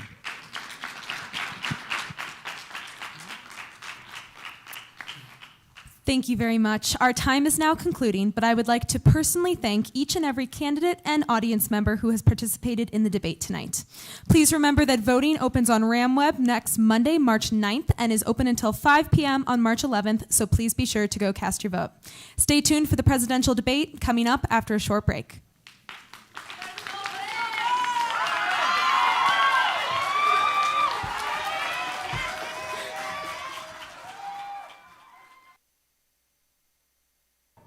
Good evening.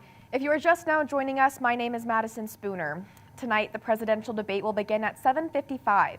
We have 3 candidates running for president: Jakye Nunley, Victoria Quesada-Stoner, and Estavan Vega. Before the debate begins, let's take a look at each of the candidates. The main pillars or goals of our campaign are centered around this idea of not only the academic enterprise and how we improve the value of the CSU degree, but how we take this experience that CSU students have and kind of reform it in a holistic sense. I think that our largest goal would definitely be to add voting representation on the Board of Governors for students. And I think that my biggest approach to this would be changing the systems in which allow things like this to be permissible. And so thinking about how, when that is done, how students are still integrated in that process is huge. I think that it starts with a conversation. It gives you also the data you need to actually act upon real student concerns. But what we've seen this year, like under my administration, was huge growth to our student fee review board. Really doubled down on getting students engaged with this board. I think being able to see maybe like your CSU rec fee on your bill and not know what that actually looks like is hard. and being able to put it towards actionable things that happen during your student experience will kind of integrate people more into what they're paying for. Our three main campaign pillars are affordability, advocacy, and college experience. So affordability, obviously, the student government is more than just here for the students. It's also a lobbying branch for local, county, and state governments. So we hopefully are able to work on housing affordability, work with CSU for Rams Against Hunger, activism, mandatory ICE trainings, Rams Come to the Table, and then college experience with our tailgates and Ram Ride. We all know that affordability here in Fort Collins is insane, and so we plan to work with state officials and locally elected officials to pass a bill that will allow for the rezoning of Fort Collins. The biggest things that I'm prioritizing are student media and employee salaries. We are the representative voice of the collective student body, and making sure that students feel like their opinions and thoughts are valued and heard. We know that CSU administration has made major changes without the input of students, so that means making sure that we host town halls to hear from students so that we can take their opinions and their voice and take it to the administration to ensure that they do not make decisions without student input. Our main pillars are transparency, food and housing security, elevating student voices, and then cultivating joy on campus. One specific thing I want to accomplish is just for student body, or for our student body to feel like ASCSU is a space where they can walk in and say, hey, I have this concern, or hey, this happened to me today, what can we do to fix this? So me and Ben are actually on a task force for free speech right now to elevate and get students' input to ensure that CSU's free speech and peaceful assembly policy is being seen and heard. We need to remember that we're the student body government, not the CSU government, and so at the end of the day, the students are the ones who we should be representing and hearing concerns from, and serve as a bridge between them and administration. Education is another great aspect of that. A lot of students don't know where their students' fees go, and that's a really big, I think, problem. In extension to that, I think a lot of students would be more fine paying student fees if they knew about all of the available resources that this campus offers. My name is Ryer Roberts. I am a junior here at Colorado State University studying agriculture education. I entered the ASCSU space as an senator for the College of Agriculture a year and a half ago. What are the main pillars or goals of your campaign? And a big one for me is transparency, right? Creating transparency on decision making, making sure that we have people know what ASCSU is really inclusion and making a community out of the ASCSU space, especially the ASCSU Senate. Definitely want to see a full campaign roster from all colleges, so we have senators from every college maxed out so that we can see those seats full and students correctly represented in that Senate space. As the speaker, you would lead the legislative branch. Yep. How would you support your ASCSU senators and then improve just how the ASCSU Senate operates? Yeah, we need to create added value, and I think that that's up for conversation, right? I want to see how that looks at an individual basis on relationship with each senator. I think is a way that I'm going to help to improve the legislative branch. For more information about each candidate, you can check out the Blue Book linked on our ASCSU's website. You can vote on RamWeb starting March 9th at 8 in the morning. Voting will close on March 11th at 4. The winners of the election will be announced at 6:30 on March 11th in the ASCSU Senate chamber. Stay tuned. The presidential debate will begin in a few minutes.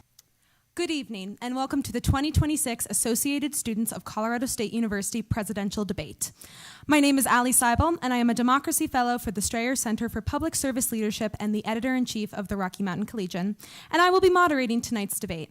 Before we begin, I would like to emphasize some ground rules for the debate. For our candidates, please be respectful to your other candidates when answering questions and do not make any accusations of your fellow candidates. Please keep in mind that Article 10, Section 6 of the ASCSU Elections Code enumerates that candidates must not make false statements or communicate in a manner that defames any other candidate. Please refrain from using explicit language and follow the CSU Code of Ethics. For tonight's debate, every candidate will get 90 seconds to answer my question. If you go over that allotted time, your mic will be muted and I will cut you off. There will also be an opportunity for the audience to ask questions. If you have a question for the audience, you may line up at this mic stand. I will let you know when to begin lining up.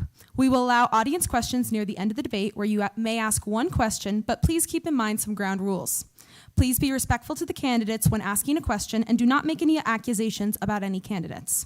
Please refrain from using explicit language and please do not disclose any personal information you may have about a candidate as this is a professional debate. Now that I have gone through the rules of tonight's debate, let's begin. With me on stage are Jakye Nunley, Victoria Quesada-Stoner, and Estavan Vega, our candidates for president. Welcome, everyone.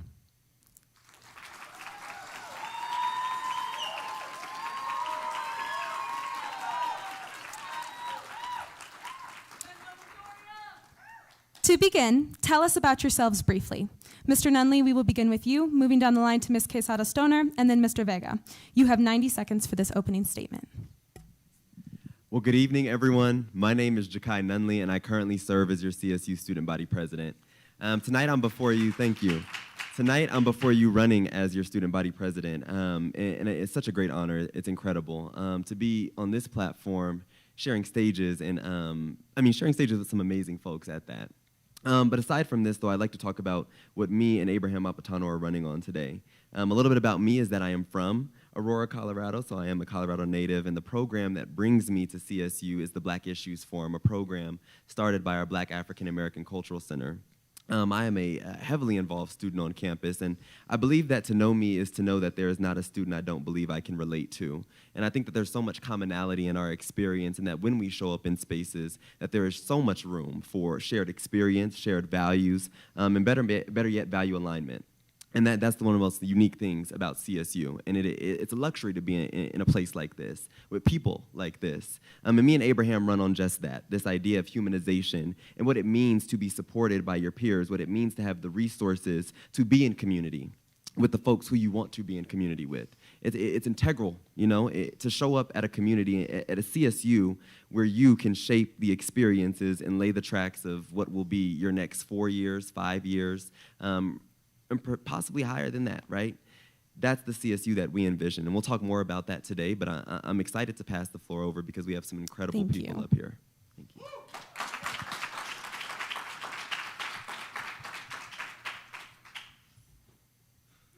Hola, y gracias por estar aquí esta noche. Hello, everybody. Thank you for being here tonight. My name is Victoria Quesada-Stoner, and one of the reasons why I am running for student body president is because I believe in this university. Students are the heart of this university, and it does not run without them. And one of the things, sorry guys, one of the things that I really love about CSU is the culture. I have met so many incredible people here. It truly has been an honor to grow. I was not super involved freshman year. Sophomore year, I got more involved through being the president, co-president of the Body Project. Megan, if you're watching this, hi. I was raised by a single mother, and she taught me resilience. She taught me to care. She taught me to connect with people on a deeper level, not just on what titles they have, but every single person that I meet, I truly want to help them in any type of way that I can. I believe that this is crucial in being student body president. Because if you're not for the students, if you're not for the people, then you can't really have their voice in any of the conversations that you're in. Yeah, I will yield my time.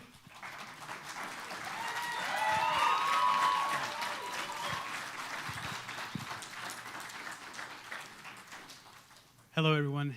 First of all, thank you so much to CTV for moderating and hosting us tonight. We really appreciate it, and I'm so wonderful to be joined with Jakye and Victoria, as well as everyone in the stands. My name is Estavan Vega, and I'm a third-year biology major, and I am running for ASCSU president. Look, let me be clear. I come from Alamosa, Colorado, 5 hours south of here in an extremely rural town. College was never just a guarantee for me. It's something that I had to work so hard to get every single day, and reach out with arms fully extended because I know how difficult it is. And that's something that I know that a lot of students here at CSU share.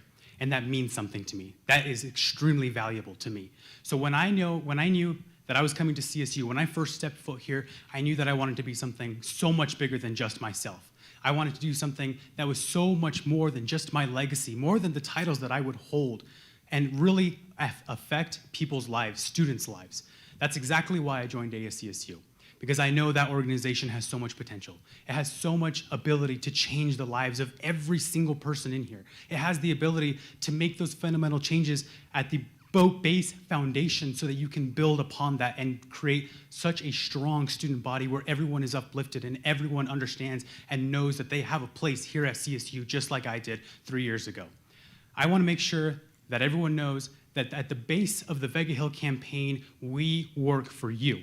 Whether you end up voting for us or not, if we're elected, we promise that we will work for you in every single way, just like ASCSU has always done. Thank you. Thank you all so much for being here.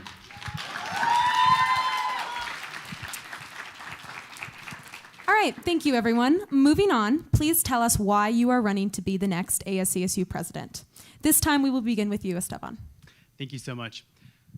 Truthfully, the reason why I decided to run for ASCSU president is because I know that we need new perspectives. We know that we need a new face in ASCSU.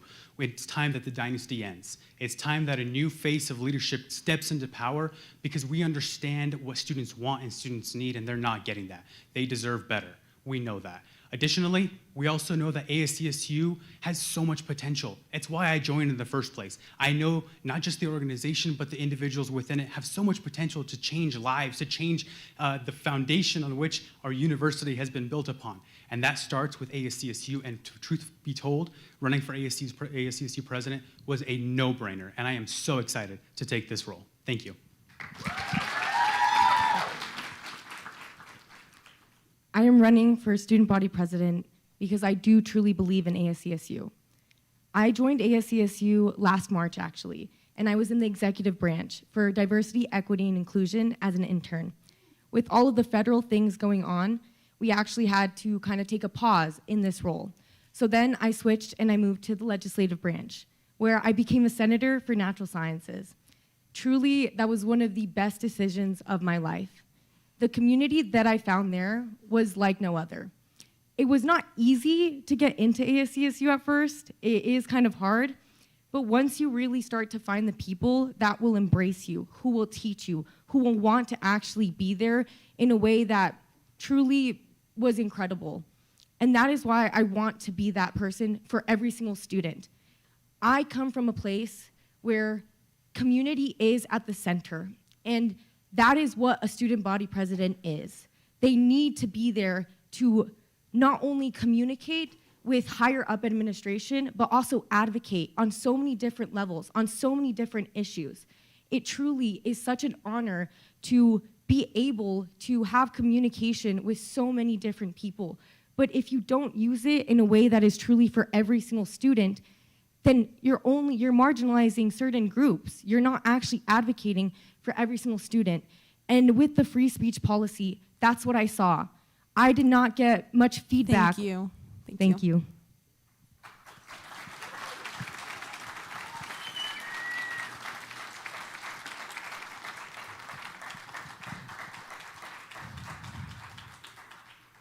This question is one that always catches me by surprise, simply because you never know just how ASCSU is going to greet you. And I, too, am a student. And what I can share with you today is that ASCSU has not been fair to me like it has been to many students. And I acknowledge that. And the steps to a better ASCSU really involve what ASCSU should be about, and that's the leadership. Because leadership in its purest form is a beautiful thing. Leadership when it is not about the power, leadership when it is not about the title, leadership when it is not about the rooms you will go to, leadership in its purest form is beautiful. And that's a belief that I've always had. I can tell you about every good leader I've had, and I can tell you about every bad leader I've had, and they've both impacted me. That's who I greet you as today. And so when joining ASCSU, God, it was a decision on a whim, but I'm glad that I did it, because when I got to ASCSU, I began working as soon as I got there. And the things that have been earmarked by just different roles that I have held in ASCSU are inconsequential to the relationships in the community that I have built throughout my tenure in different roles in ASCSU. And I say that with full confidence. I believe that it is important how you show up in spaces, how people believe that you can show up for them, and then also how they feel, the ability to reach out to you. I think that's imperative. Thank you. Thank you.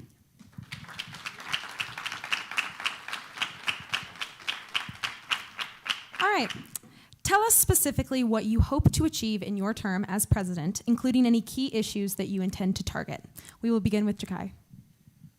In our term as president, I think that it is a shame that students are the largest stakeholder at this university and they are not represented with a voting seat on our Board of Governors. And so at the CSU system level, I think that it's imperative that we push for change to create a voting seat on that board. Right now, I serve as the advisory, I'm an advisory seat, but when we have decisions that need to go up to this board and somebody has to take a vote on that, students are not represented with the voting seat. I think that it is terrible, right, that we have decision makers on this campus who do not necessarily have the input and the feedback from students on a regular basis. And this is what Abraham was talking about when we said we want to implement administrator office hours, to make sure that students students and administrators both get face time with each other to ask the burning questions and to challenge the way that we think, because that is how you create a campus that is better for all.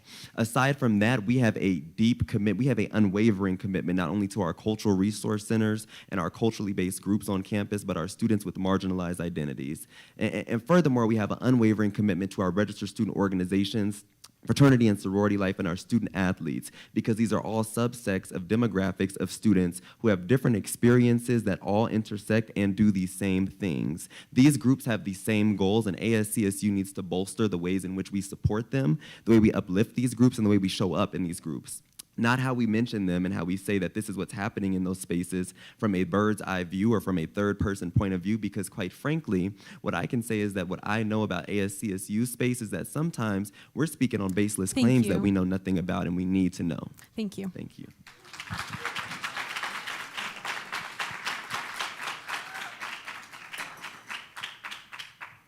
One of the slogans for our campaign is student government for all.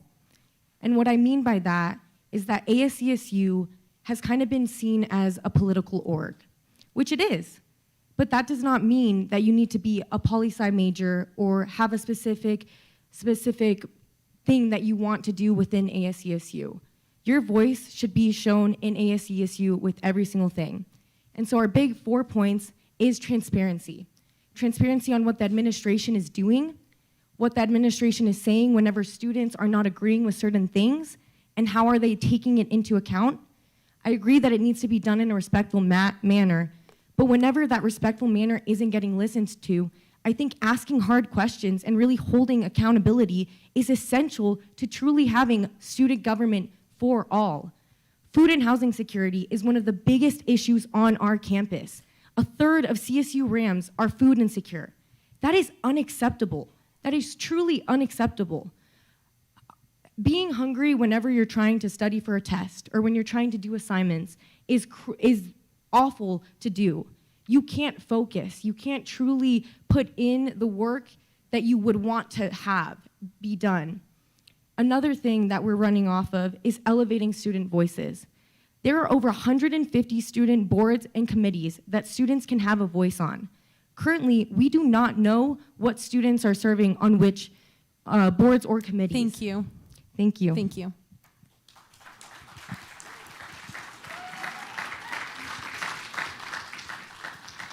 Thank you. Look, let me be clear. Out of the 3 candidates, I can promise you right now that the Vega Hill administration has the most real, actionable agenda. We're not going to sit up here and tell you and scream buzzwords at you. We have a real agenda that we plan to accomplish in office.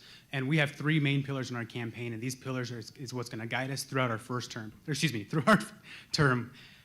Them being affordability, advocacy, and the college experience. We know that affordability touches every single CSU student in some capacity or some way. And we kind of broke that down into 2 different parts, parking and housing. We know that parking here on campus is ridiculously expensive, with those of you who hold passes paying anywhere between $600 to $800 for a parking pass that isn't even necessarily guaranteed. When right down the interstate at CU Boulder, just as my vice president mentioned, they're paying $300 for the exact same parking pass. That is insane and that is ridiculous. That needs to change, and under the Vega Hill administration, that will change. We plan to implement programs that will reduce costs for on-campus employees, like RAs, or soon to be known as CAs, as well as students who demonstrate financial need, because we truly understand the burden that that puts on every single one of you all here today. For example, when I was a freshman, I had to put that bill on my credit card because I don't just have $800 laying around. Additionally, when it comes to housing, this is something that truly affects a lot of CSU students around Fort Collins. This is something that we absolutely can get accomplished. We can go to your state legislator. We can lobby for the passage of a bill known as House Bill 261001. to make sure that we can rezone Thank Fort you. Collins and increase the supply for housing. Thank you so much.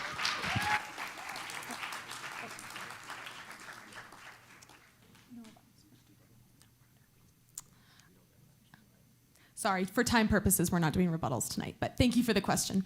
All right, moving on. Estavan, you can keep the mic.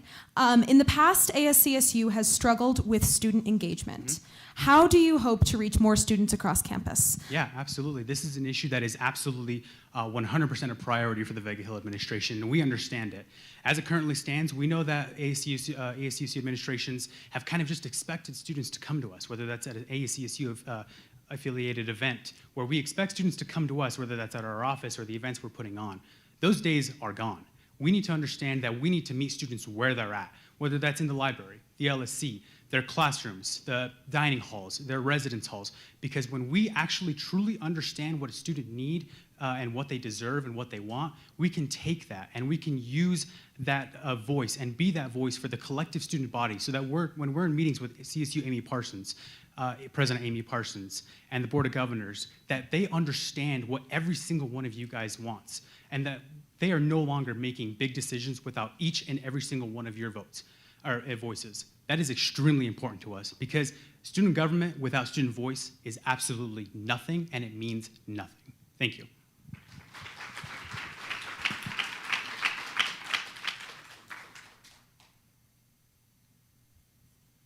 Student engagement at ASCSU has kind of fell flat. We saw this last year with a 3% vote, which it was an uncontested race, so we could also blame it on that fact. But I think it goes deeper. I think that students do want to have a voice in our student government. I have already been doing the work with that. I go out in every single, whether that's at college council or whether that's being a senator for natural sciences, I go out and I talk to students on what they want to see. Again, with the free speech resolution, I talked to so many different students about this. I educated them on the fact that the policy changed and then it got reinstated. This is things that I have already started doing. And my team, our executive branch team, will make sure that they want to go out and actually connect with students. Not just meeting them where they're at, but walking with them, truly doing the work of wanting to be there for them. That does not come easy. Student engagement is not an easy matter, but I know that if we actually connect with students and be like, we want to hear your voice, then I know that students will actually want to be in ASCSU and be a part of it. When you're not listened once or twice, you're not going to come back a third time. And I think that is something that we need to address. We need to truly understand and listen to students and take actionable items from what they're requesting and giving it to the administration. Thank you. Thank you.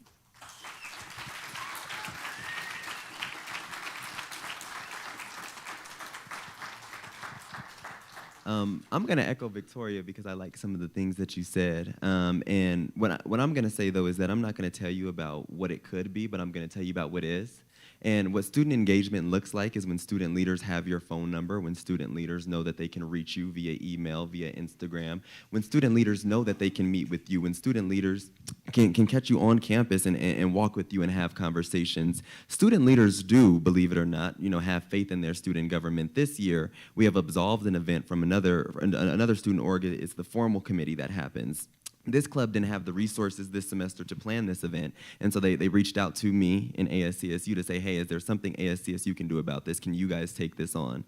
I'm now planning formal committee. What I'll say, though, is that this is imperative because student leaders need to know that you are not only just their student body president, but their peer, and I think that's what is. That's what's happening.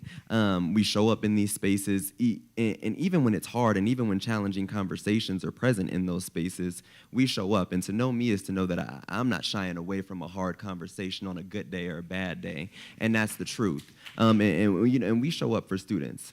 That's who I am. That's who Joseph is. And me and Joseph last year said that we were radically student-centered. That hasn't changed a day into our administration. We are radically student-centered, and we don't believe that there is nothing that students shouldn't be a part of or can't do. That is who I am through and through, and that is a call on my character that you cannot question.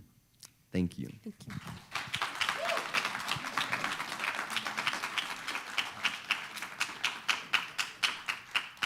All right, thank you all for your time tonight. And if you are an audience member who would like to ask a question of our candidates, you may please begin lining up at this mic stand we have placed in the aisle.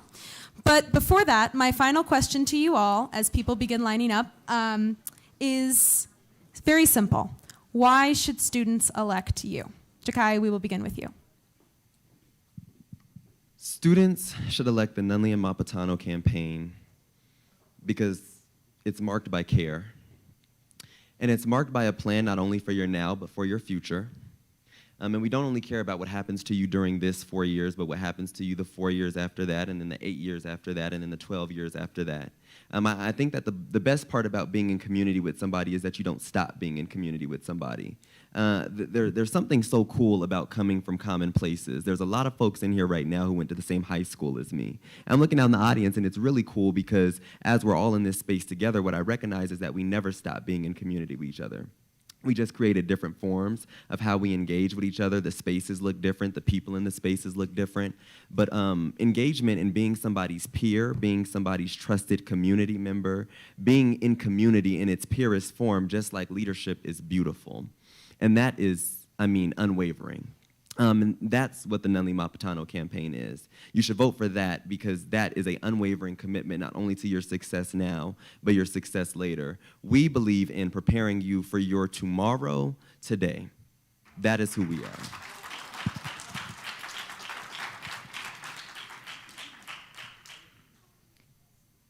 One thing I keep hearing is that we want to be in community and talking with only certain students. Student government is not meant for only certain students. It's meant for every single person. It's meant for people who have not gotten a chance to become leaders.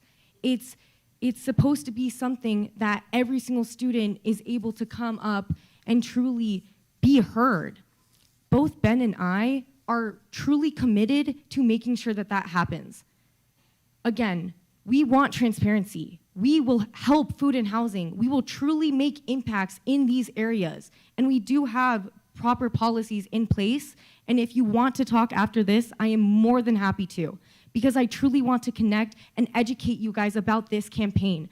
I want you guys to vote for me because you guys believe in what me and Ben have been planning, not only for a couple weeks or anything, but for months. We truly want students to be a part of this conversation as well. That is why we also want to hear your student feedback. This campaign can change and is not completely fluid because we want to make sure that the core is students' input. Vote for me and Ben for change, not only on transparency, not only on what we're prioritizing, but also for elevating your guys' voices, because I promise you that we will do that. Thank you.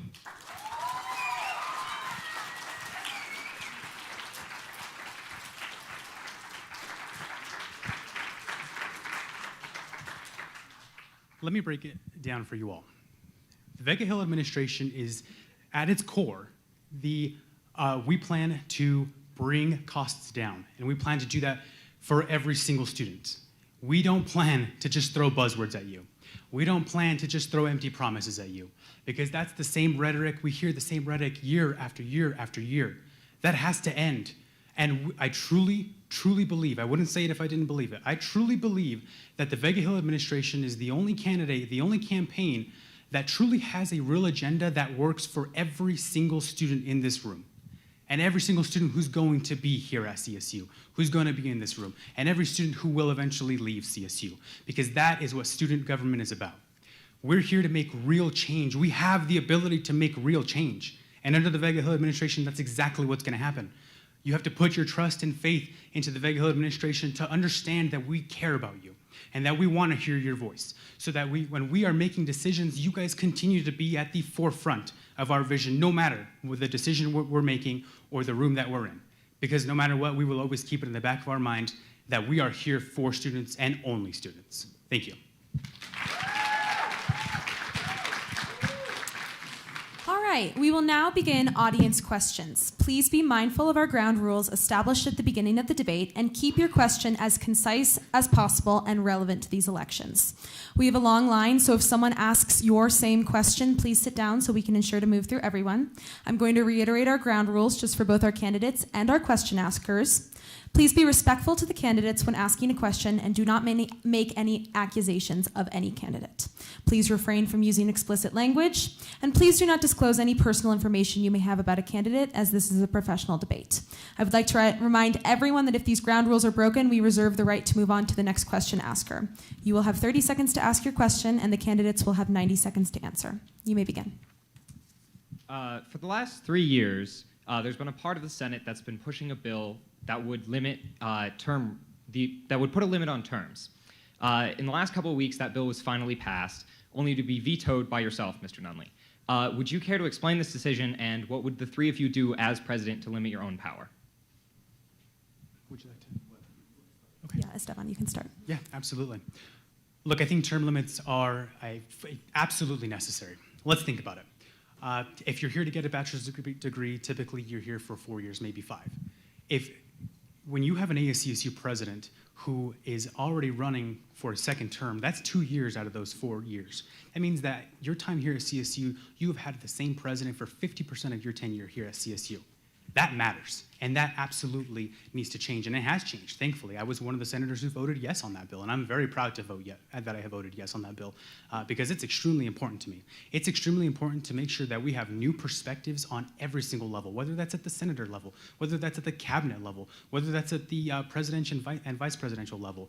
That matters to me, and I know for a fact that if I'm elected, when I build my cabinet, I'm not gonna just hire my friends. I'm not gonna just hire those on the cabinet. I wanna make sure that we have people who have different perspectives from me, so that when I'm making a decision, I am fully informed.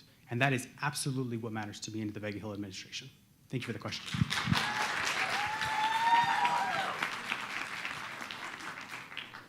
I will say I share the same sentiments as Mr. Vega, just because I do believe that leadership needs to change, especially whenever you are on college for 4 to 6 years and then you go off into the world and get a job. Term limits are essential because we need to make sure that students are getting opportunities in these positions. And I also think that if you are president, then you would want to mentor the next group of generations to be able to have administrations not only have change in one administration, but have rolling over. Someone brought up U+2, and I want to say that Nick DeSalvo did get that in his administration completely passed. But that was a 10+ year project that so many people poured their heart and soul into. That was not one administration that just got it passed. That was over many, many different administrations, which means that when leadership changes, when we're able to have term limits for only 1 year, then we can also have mentorship through all of these different administrations. I think that is truly what ASCSU is all about. If we want to have student leaders leave CSU really with the mentorship and guidance, we have to have term limits. So thank you for your question.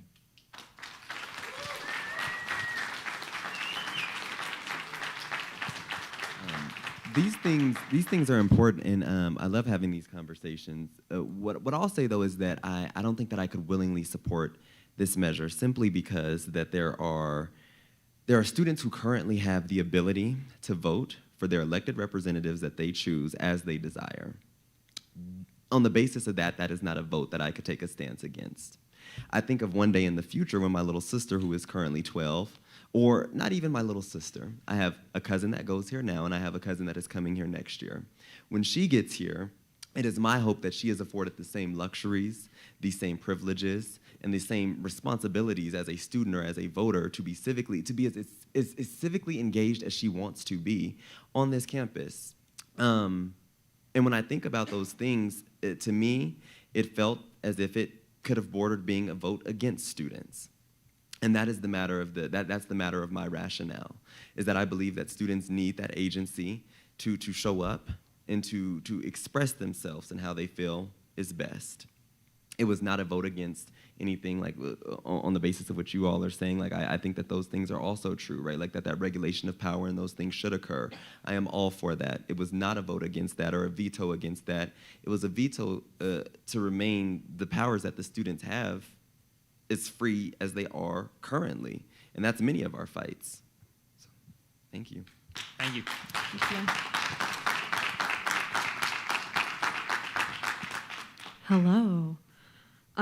So last spring, I saw a student organization advertise an event by calling the trans identity propaganda. Their advertisements were not just on the plaza, but all over TVs in all sorts of campus buildings. And I was really, really, really disappointed with the response, not just from the people representing us, but from clubs, and it seemed like there was really no response to that. So I was wondering where you draw the line on free speech and hate speech, and how you plan to support minority students with the same vigor as CSU admin have protected people who call them propaganda. Sorry, what's your name? This is a great question. What's your name? Peyton. My little sister's name is Peyton. So How Peyton. does she spell it? Good evening. P-E-Y. Uh-oh. Yes. I spelled All right. it nice. Sorry. Let me start my time. But thank you for this question, Peyton. Do you know what? The advancement and the issue of students of color on this campus have always been a huge priority area for me. And I say that to say not as like a just a sentiment that I give to you today, but that has been that's me. Aside from this, what I'll share though is that when we have these issues on campus, I want to recognize first that the responsibility to building a better campus here at CSU is a shared responsibility, and right now I don't think that accountability lives within all of us. And so our administration wants to really create the agency and student organizations and students themselves to bridge these gaps between our organizations and our ideologies and say, this is how you think, this is how I think. How do we partner together? Because this is our shared responsibility to create an environment that is welcoming and conducive to not only your educational experiences, but your social and vocational experiences at CSU. That's the core of this campaign, is that we believe in humanization, and we believe in creating spaces for students to be in community, to say, hey, this is what I'm doing in my org, this is what you're doing in your org, and if I need to hold you accountable, we need to create spaces for that from peer to peer to ensure that it is not like an attack on you and what you're doing or what you stand for, but instead messaging to say that I am, as your peer, holding you accountable because we have a shared responsibility and a commitment to this campus. And that's the student leaders that we want to mentor or see come out of CSU. That's the CSU that me and Abraham envision. Thank you.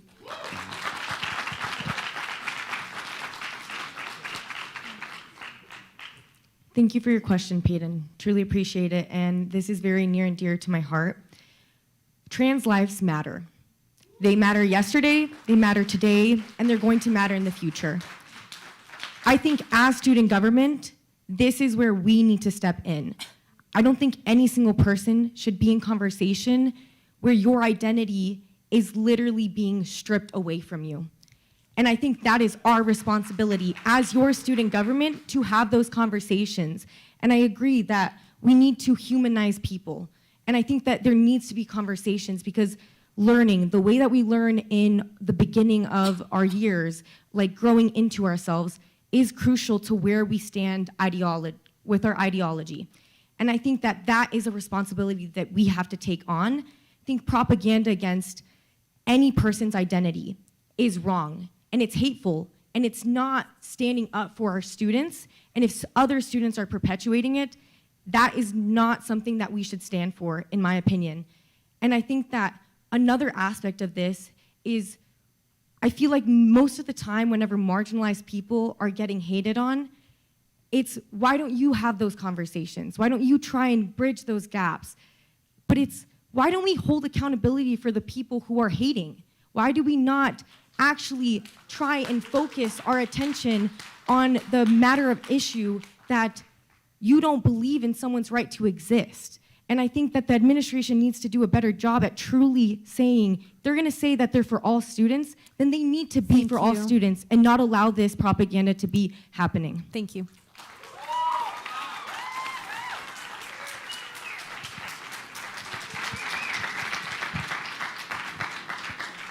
Hi, Peyton. Look, as someone who comes from a Hispanic background, I know what it's like to be discriminated against. And I come from a place where it is predominantly white. And I understand what it's like to be isolated and feel like you're the only one there. But that is nothing compared to what trans people in the United States, and especially here on campus, face on a daily basis. And that absolutely needs to change. That matters to me. Because truthfully, if even one person feels like they're not comfortable, like they don't belong here, It is a fundamental failure, not only on the organization as a whole, but on our university as a whole and as our human species as a whole. Because I truly believe that hate is taught. It is not inherited. You're not born with it.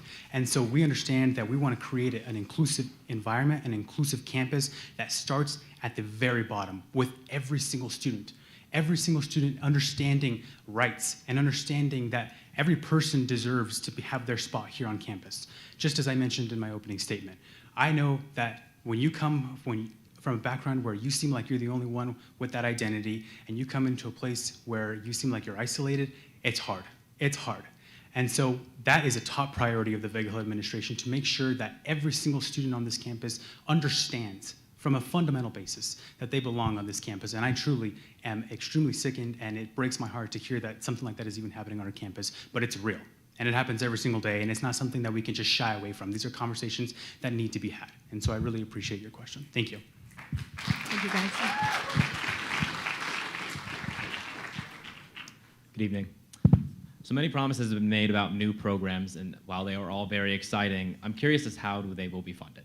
So how do you plan to fund these programs next year, given that our Student Fee Review Board will have sent in final funding far before you have entered office, as well as the majority of these programs that you guys have talked about are not related within ASCSU, they are outside organizations?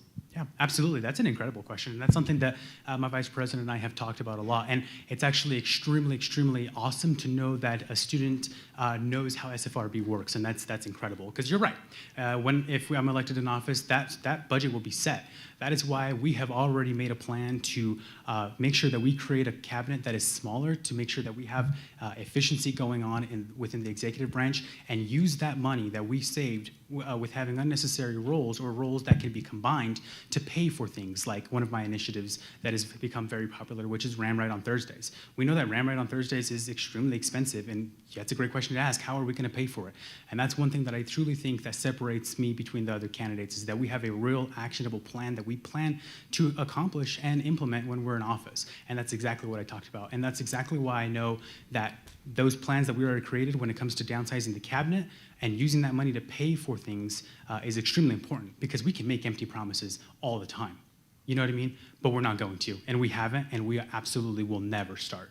So that's a great question. Thank you.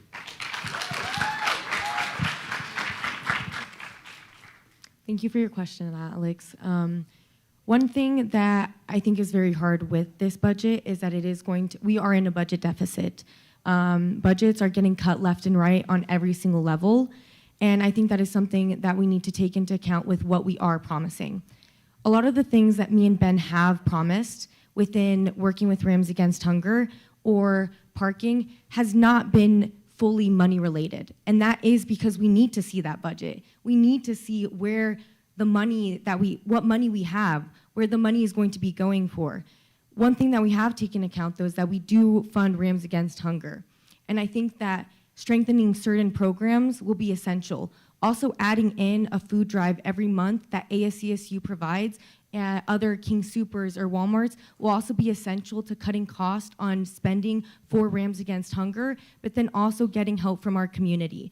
Fort Collins has one of the highest income count. No, sorry. I'm forgetting the word, I'm not gonna lie. But Fort Collins is very rich, okay? We have a lot of people with money here and a lot of people who are alumni. And I know that they're going to want to support their fellow Rams. Another thing is parking. We have not promised that we're going to fund or cut parking costs, because we can't. We need to make sure that we know what money we have in order to actually provide the things that we want. Thank you. First of all, I want to acknowledge that to know Alex is to know he's going to ask a good question. But here's what I want to say is that the Nunley Mapatano campaign is not promising what's not possible. That's the first thing. And that as we talk about things like the like Ram Ride or like on Thursdays, these are things and efforts that we've started this year. Like these are conversations that we've started having with Lindsay Mason and Off-Campus Life this year. This program would take about I'm looking at the numbers, it's $59,341.92. to fund RAM rides with the addition on Thursdays. That's a large amount of money to add to anybody's budget right now, seeing that we're already in a budget deficit. The places that we'd make these funds up, I don't know where they come in, if it's tuition or where else, but these are realities that exist for students. Here's what I'll say, though, as we talk about what's possible for our campaigns and the different promises that we make. The Nunley Mapatano campaign just recently is working with the same lawyer that I do my LLC, the contract and does everything with my LLC with, to start a foundation. Because what the university won't fund, we want to fund. And so we want to start a foundation where we can reach out to community donors, and we can reach out to the alums and the folks that we know to donate to student initiatives that are imperative and things that students want to see on campus. These are articles of incorporation that are being filed right now for the Quinton Foundation to do these efforts for students. So this is our plan and how we plan to subsidize some of those costs, because certain things the university won't fund, and we realize that we have to have external entities in ways that students can benefit students. Thank you. So thank you.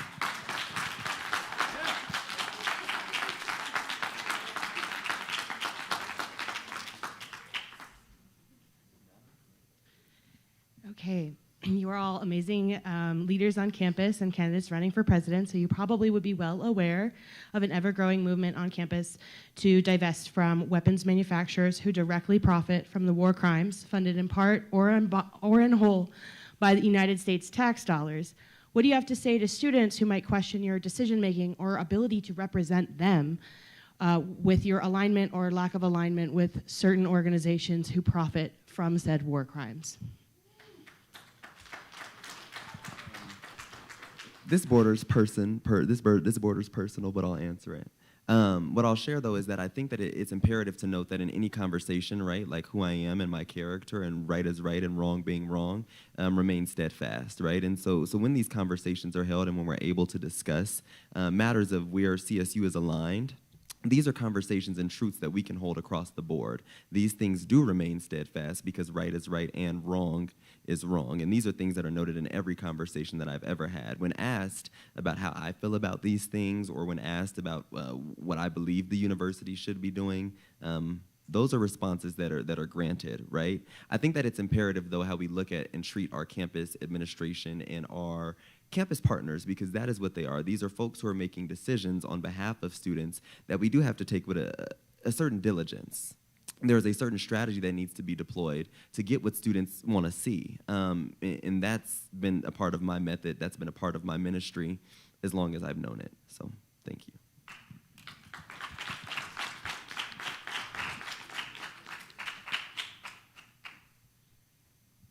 I think this is a really great question. I think within this, there's a bunch of layers that we have to unpack. And firstly is that when we support these companies, when we support these institutions allowing and sending bombs that are killing children, they are killing children and wiping out people, it is not right. When we have our 5 pillars of excellence at CSU, we need to make sure that we are actually following them. When we say advocacy as one of our pillars, that means that we need to advocate for what is right. And I have a strong sense of what is good and what is bad. And I don't completely like that because it paints things in a very black and white perception. But in this case, when we are supporting these companies, it is truly supporting institutions that are not doing right by children. And I think that is something that we need to take a really big look within ourselves. And I agree that we can't just pull these companies out. We need to replace them with something. But we are all smart people. I know that we can find different ways to be able to get the same things that we get from these companies. These are not the only ones that provide these things. And so I think that is something that we need to take into account whenever we bring up divesting from these companies. Thank you. Thank you.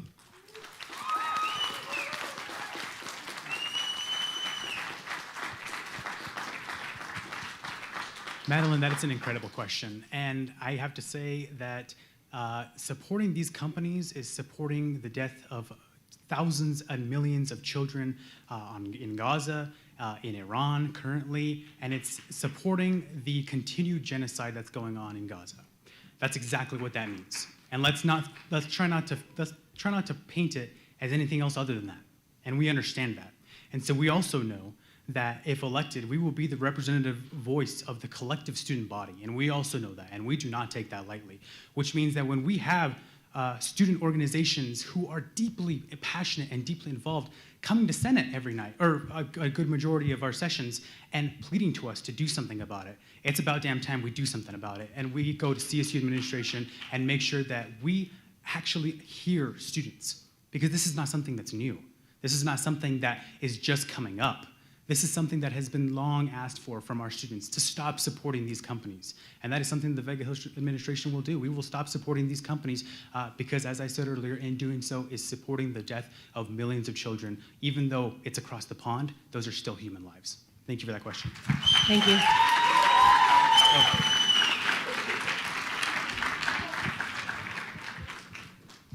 Hello. My question is, what are your top experiences that you think make you qualified for this? That's a really good question, because when you're running for things like this, you have to ask yourself, am I even right for the job? And truthfully, that's something that I ask myself a lot. I truly believe that the quality and the best characteristic that I hold is to be able to bring leadership out in others. Me being president, that means absolutely nothing to me if I can't uplift student voices, specifically those who are surrounded by me. I'm not going to surround myself with people who have the same ideology, who have the same beliefs, because then you get nowhere. I want to surround myself with people who are also leaders on this campus and develop them in a way where they don't just care about themselves or their legacy or their title or where they're going to go, that they care about others around them, because that's who I am as a fundamental person. That's why I plan to go to medical school and dedicate 15 years of my life so that I can serve every single person that I can when I'm a physician. That is fundamental to who I am, and it's also fundamental to who I am as a leader. If I'm not uplifting someone else as a leader, then I'm not a leader at all. And that's something that's extremely key, both to myself and Miriam, and that's going to be fundamental to how we work and structure the Vega Hill administration. Great question. Thank you.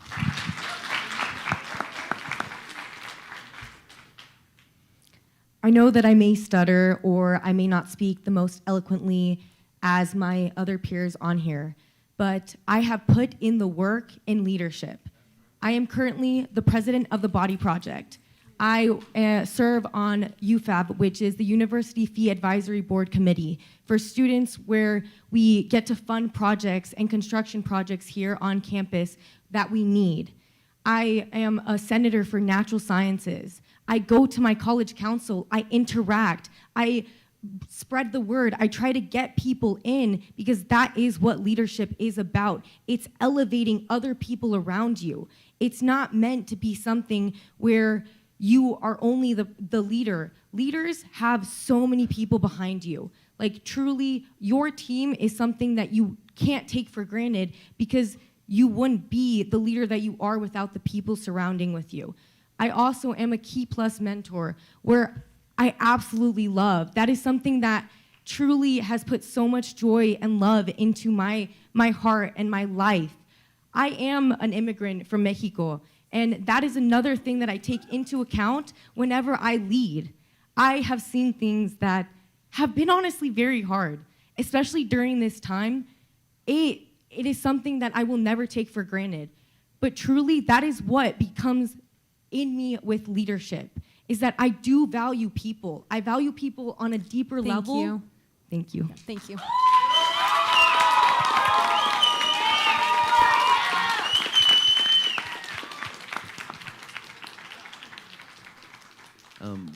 This question is incredible, and it catches me at a really vulnerable time. I'd also say that, I'm not going to read down a resume for you today, but what I will say is that the role that has prepared me the most or the thing that has prepared me the most for this role is being Jacqueline Barnes's grandson. And I say this because my grandmother is a saint. She has quite literally changed the perception and the way in which I think about love and what it means, like when you show up for others and to love on somebody. My earliest recollection of love is my grandmother. She never missed a day of pickup. She never missed a day of pickup, was always outside, and would be the front car, the car in the very frontest of the line at Ponderosa Elementary every day. And one day, her car battery died, and I love cars. Our neighbor had this key lime car. It was the ugliest thing I've ever seen. I see this car in front of the pickup line one day. It's the first car in the line. And even though her battery died, she showed up and still made it happen and was still the first person in line. I say that this catches me at a very vulnerable time because I think about the compassion required and the empathy required to be in these roles. The reflection and the introspection that is required to sit down and sit across from somebody and say, you don't like me and I understand why, is what has prepared me most for these roles. And it catches me at a vulnerable time because my grandma's 70th birthday just passed on March 3rd. And as we've been going through this week, I'm going home a lot every day, and I'm like, wow, I cannot believe the things that people are saying or how they are treating Jacqueline's grandbaby. Thank you. Thank you. Due to time constraints and our friends in the CTV studio, unfortunately, we're only able to take 2 more questions, so we can take you 2. I'm very sorry about that. All right. So we'll take these 2. Everyone else, if you don't mind having a seat just to clear the aisles, would be super great. Awesome. Thank you. All right. Go ahead. Good evening. So my question is to all of you. We've talked a lot about transparency and student engagement. This is a little different for incumbent, of course, but what are specific actionable policies you have to increase engagement, and specifically to Nunley, but it goes to all of you, how are you going to change your policy, and how do CSU students, how can they trust you to actually do that, given you've had a year to implement your agenda? I think that policies, thank you for this question, this is dope. I think that policies can also be adaptive to what students need. ASCSU functions to stand in this gap for resources of students, and that's what the Nunley Mapatano campaign is. We're building bridges to these resources and not serving as a barrier to stand in between students and these resources. And so things like our administration office hours bridge that gap to transparency to ensure that students get the answers directly, that from the words of their mouth, from the words of the administrator's mouth of how we're making these decisions, and I think that's imperative. And the second thing to this is how we do student engagement, right? I think that ASCSU needs to do a better job. We need to get out of our offices. We need to go to the club and organization visits, and these are things that are already true about my work now, but I think it needs to show up in everybody's work in ASCSU. I talk about this a lot in one-off conversations with my colleagues, but the responsibility and the state of our organization is a shared responsibility of every single member of ASCSU. That's our job. If students don't know something about ASCSU, that's on us. And I fully own that, right? And so what you don't know about ASCSU this year that we do, I own that. That is a mishap and an oversight on my part. What I will say, though, is that students can trust this because this is who I continually show up as. Student leaders and students in general on this campus know that I am good for it if you need it. I am good for it, not even if you need it, if you want it. And I'm there, and I'm present. And so those are things and commitments that I can make to you today because that is steadfast in my character and who I am. Thank you.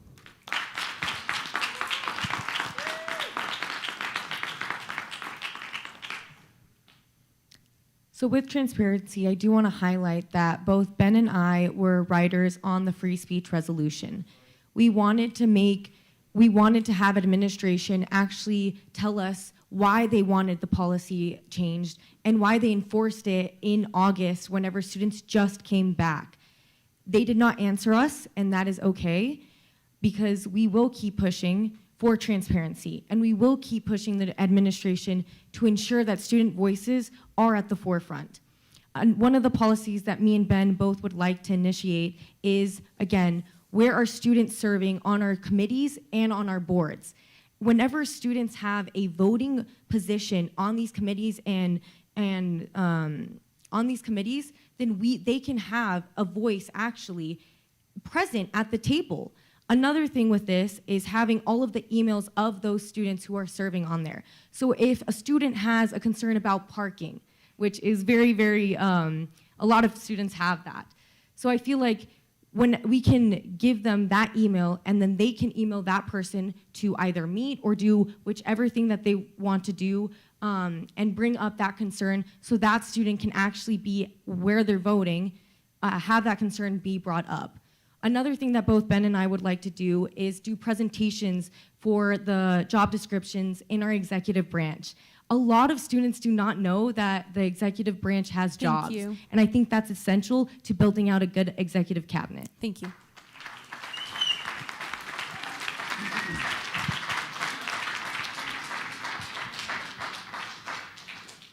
truth be told, it brings me so much joy that you're bringing this up. The fact that you are asking the candidates, what is your real actionable agenda? What is something you actually plan to accomplish? And that's exactly the right questions to be asking, especially when you're electing people to such a powerful position that truly can make a lot of decisions and sway a lot of people. This is exactly what the Vega Hill administration is about.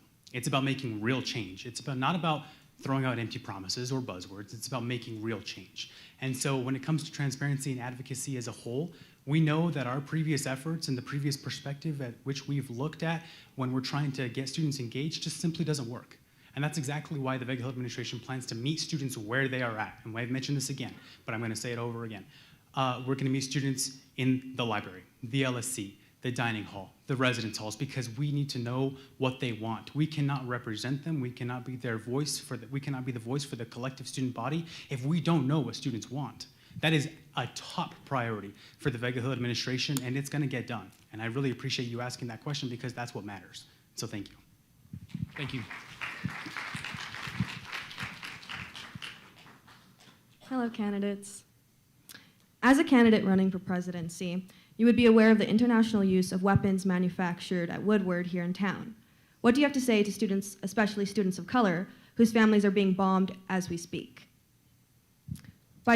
Who question your ability to represent them by choosing to contribute your efforts in our community to Woodward in your upcoming internship, Mr. Nunley? Is this a question relating to the candidate's professional skills? Yes. Then all candidates can answer the question. Yeah, that's a great question. And I want to make it clear that I'm not the one with the Woodward internship, and I want to make sure everyone knows that in here. So now I want to be clear, that is not a dig on Mr. Nunley. I deeply value Jakye. However, it's truly something that we need to care about, especially when there are so many lives being affected. There are so many children who are being killed and slaughtered.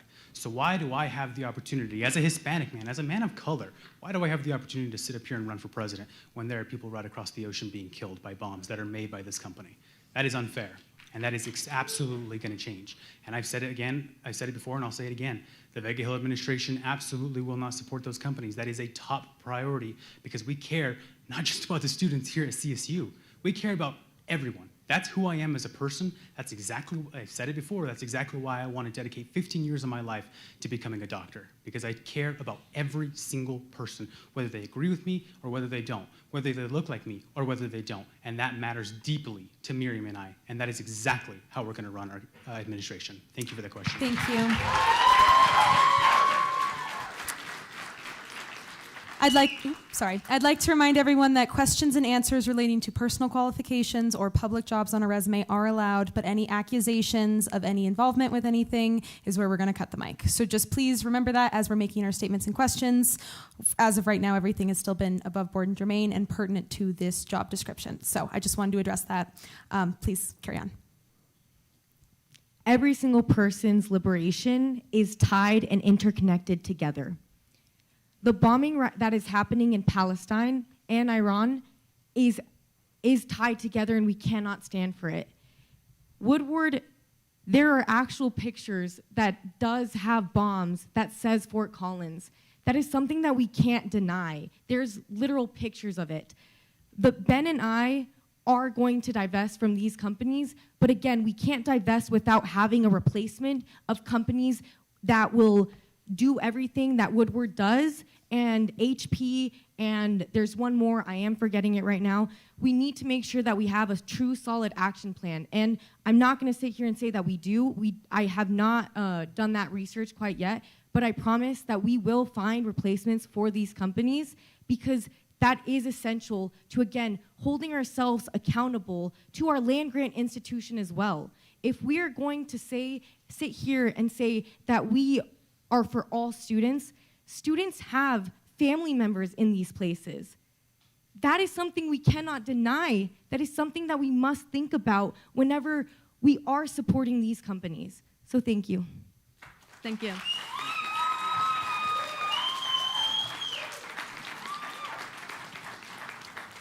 The statements that you all have made tonight are none that I disagree with.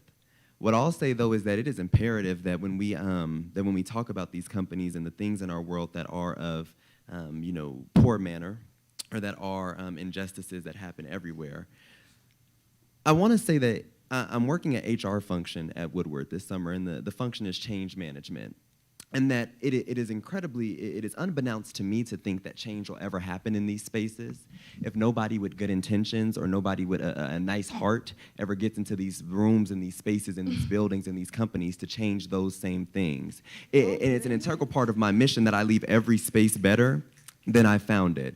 And that's just who I am. That has been an integral part about my ministry since I've been in high school. And so the change management function that I'll be practicing this summer and learning what those skills mean, thank you. Reminding everyone in the audience to please be respectful. Is imperative to who I am as a person, to ensure that not only things change, but that they look better than when they came in. And if nobody's ever in those spaces to change it, if we stay away from the spaces that don't serve people, if we stay away from the spaces that are perpetrating injustices that we see in the world, those spaces will never change, and then those injustices will also remain the same. It is my hope that I get into those spaces and that those systems change and that those things stop when they meet me. And so thank you so much. I love this question. We've talked about this a lot this week, so thank you again.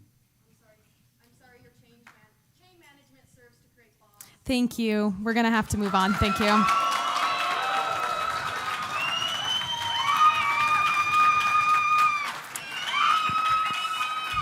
All right. All right. All right, everyone, thank you.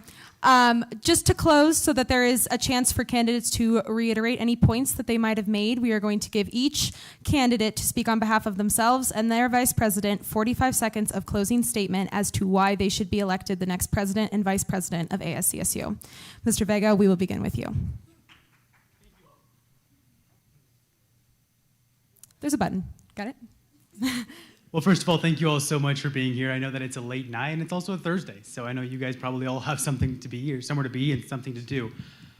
I want to make it clear that the Vega Hill administration, from the very beginning, has always thought about every single one of you guys in this room, and that's exactly how we're going to run our administration. We will not, our support for each and every single every single one of you guys will continue to be unwavering.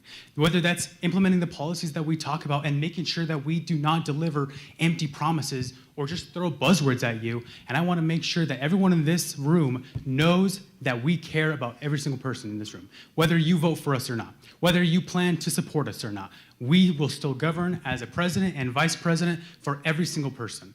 Additionally, I want to make... Thank you. Thank you. Thank you. Thank you all so much.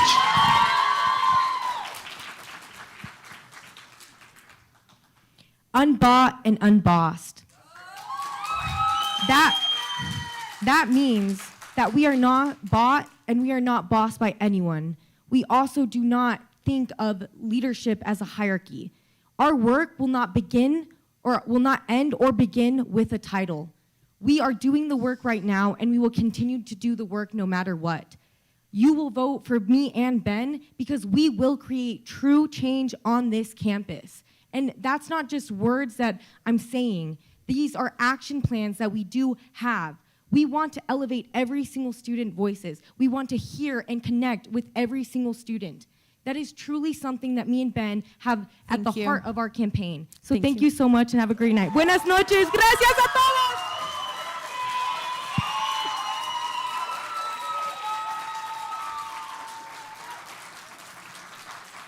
All right, thank you, everyone. Closing with Mr. Nunley. Thank you. I don't know if I'm supposed to be broken promises or the other term that you've been using all night, but what I will say is that the Nunley Mapatano campaign has a plan not only for your term now and for what you're doing right now in your present state, but what it looks like when you graduate and you leave this university and you have responsibilities out in this world. That is who Abraham Mapatano is, and that is who Jakye Nunley is, and that's how we'll show up for students because that's what we've always done. The last thing I'll say is that, this is my second time running for president. I'm about to have a good time, too. I've been working on my time to build bridges for a better CSU, and it's time to. And it's time to. Thank you all.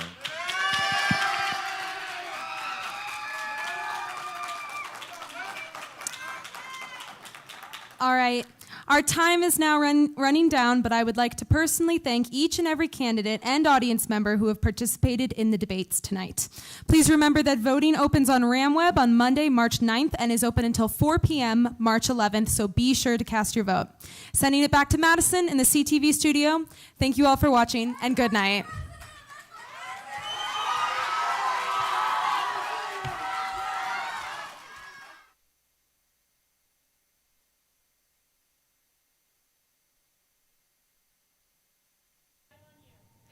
That brings us to the end of our live ASCSU debate coverage. Thank you for joining us tonight. To find out more information about this year's election and the candidates, check out the Blue Book on ASCSU's website. Voting will begin on March 9th at 8 in the morning and will close at 4 in the afternoon on March 11th. Voting will be through RamWeb. Once you log in, click the link for ASCSU elections to vote for your candidate. The presidential and vice presidential tickets will be used ranked choice voting. The rest of the races will be single choice voting. The results will be announced at 6:30 on March 11th in the ASCSU Senate chamber. ASCSU is holding 2 events during the voting period. On March 20th, they will hold their Saddle Up and Vote event on the plaza from 10 to 2. On March 11th, they will hold their Don't Forget to Vote event from 9 to 12 on the LSC Plaza. Thank you for joining us tonight, and tune into Thursday's news show where we will give you more information on the winners of this election. Have a great night.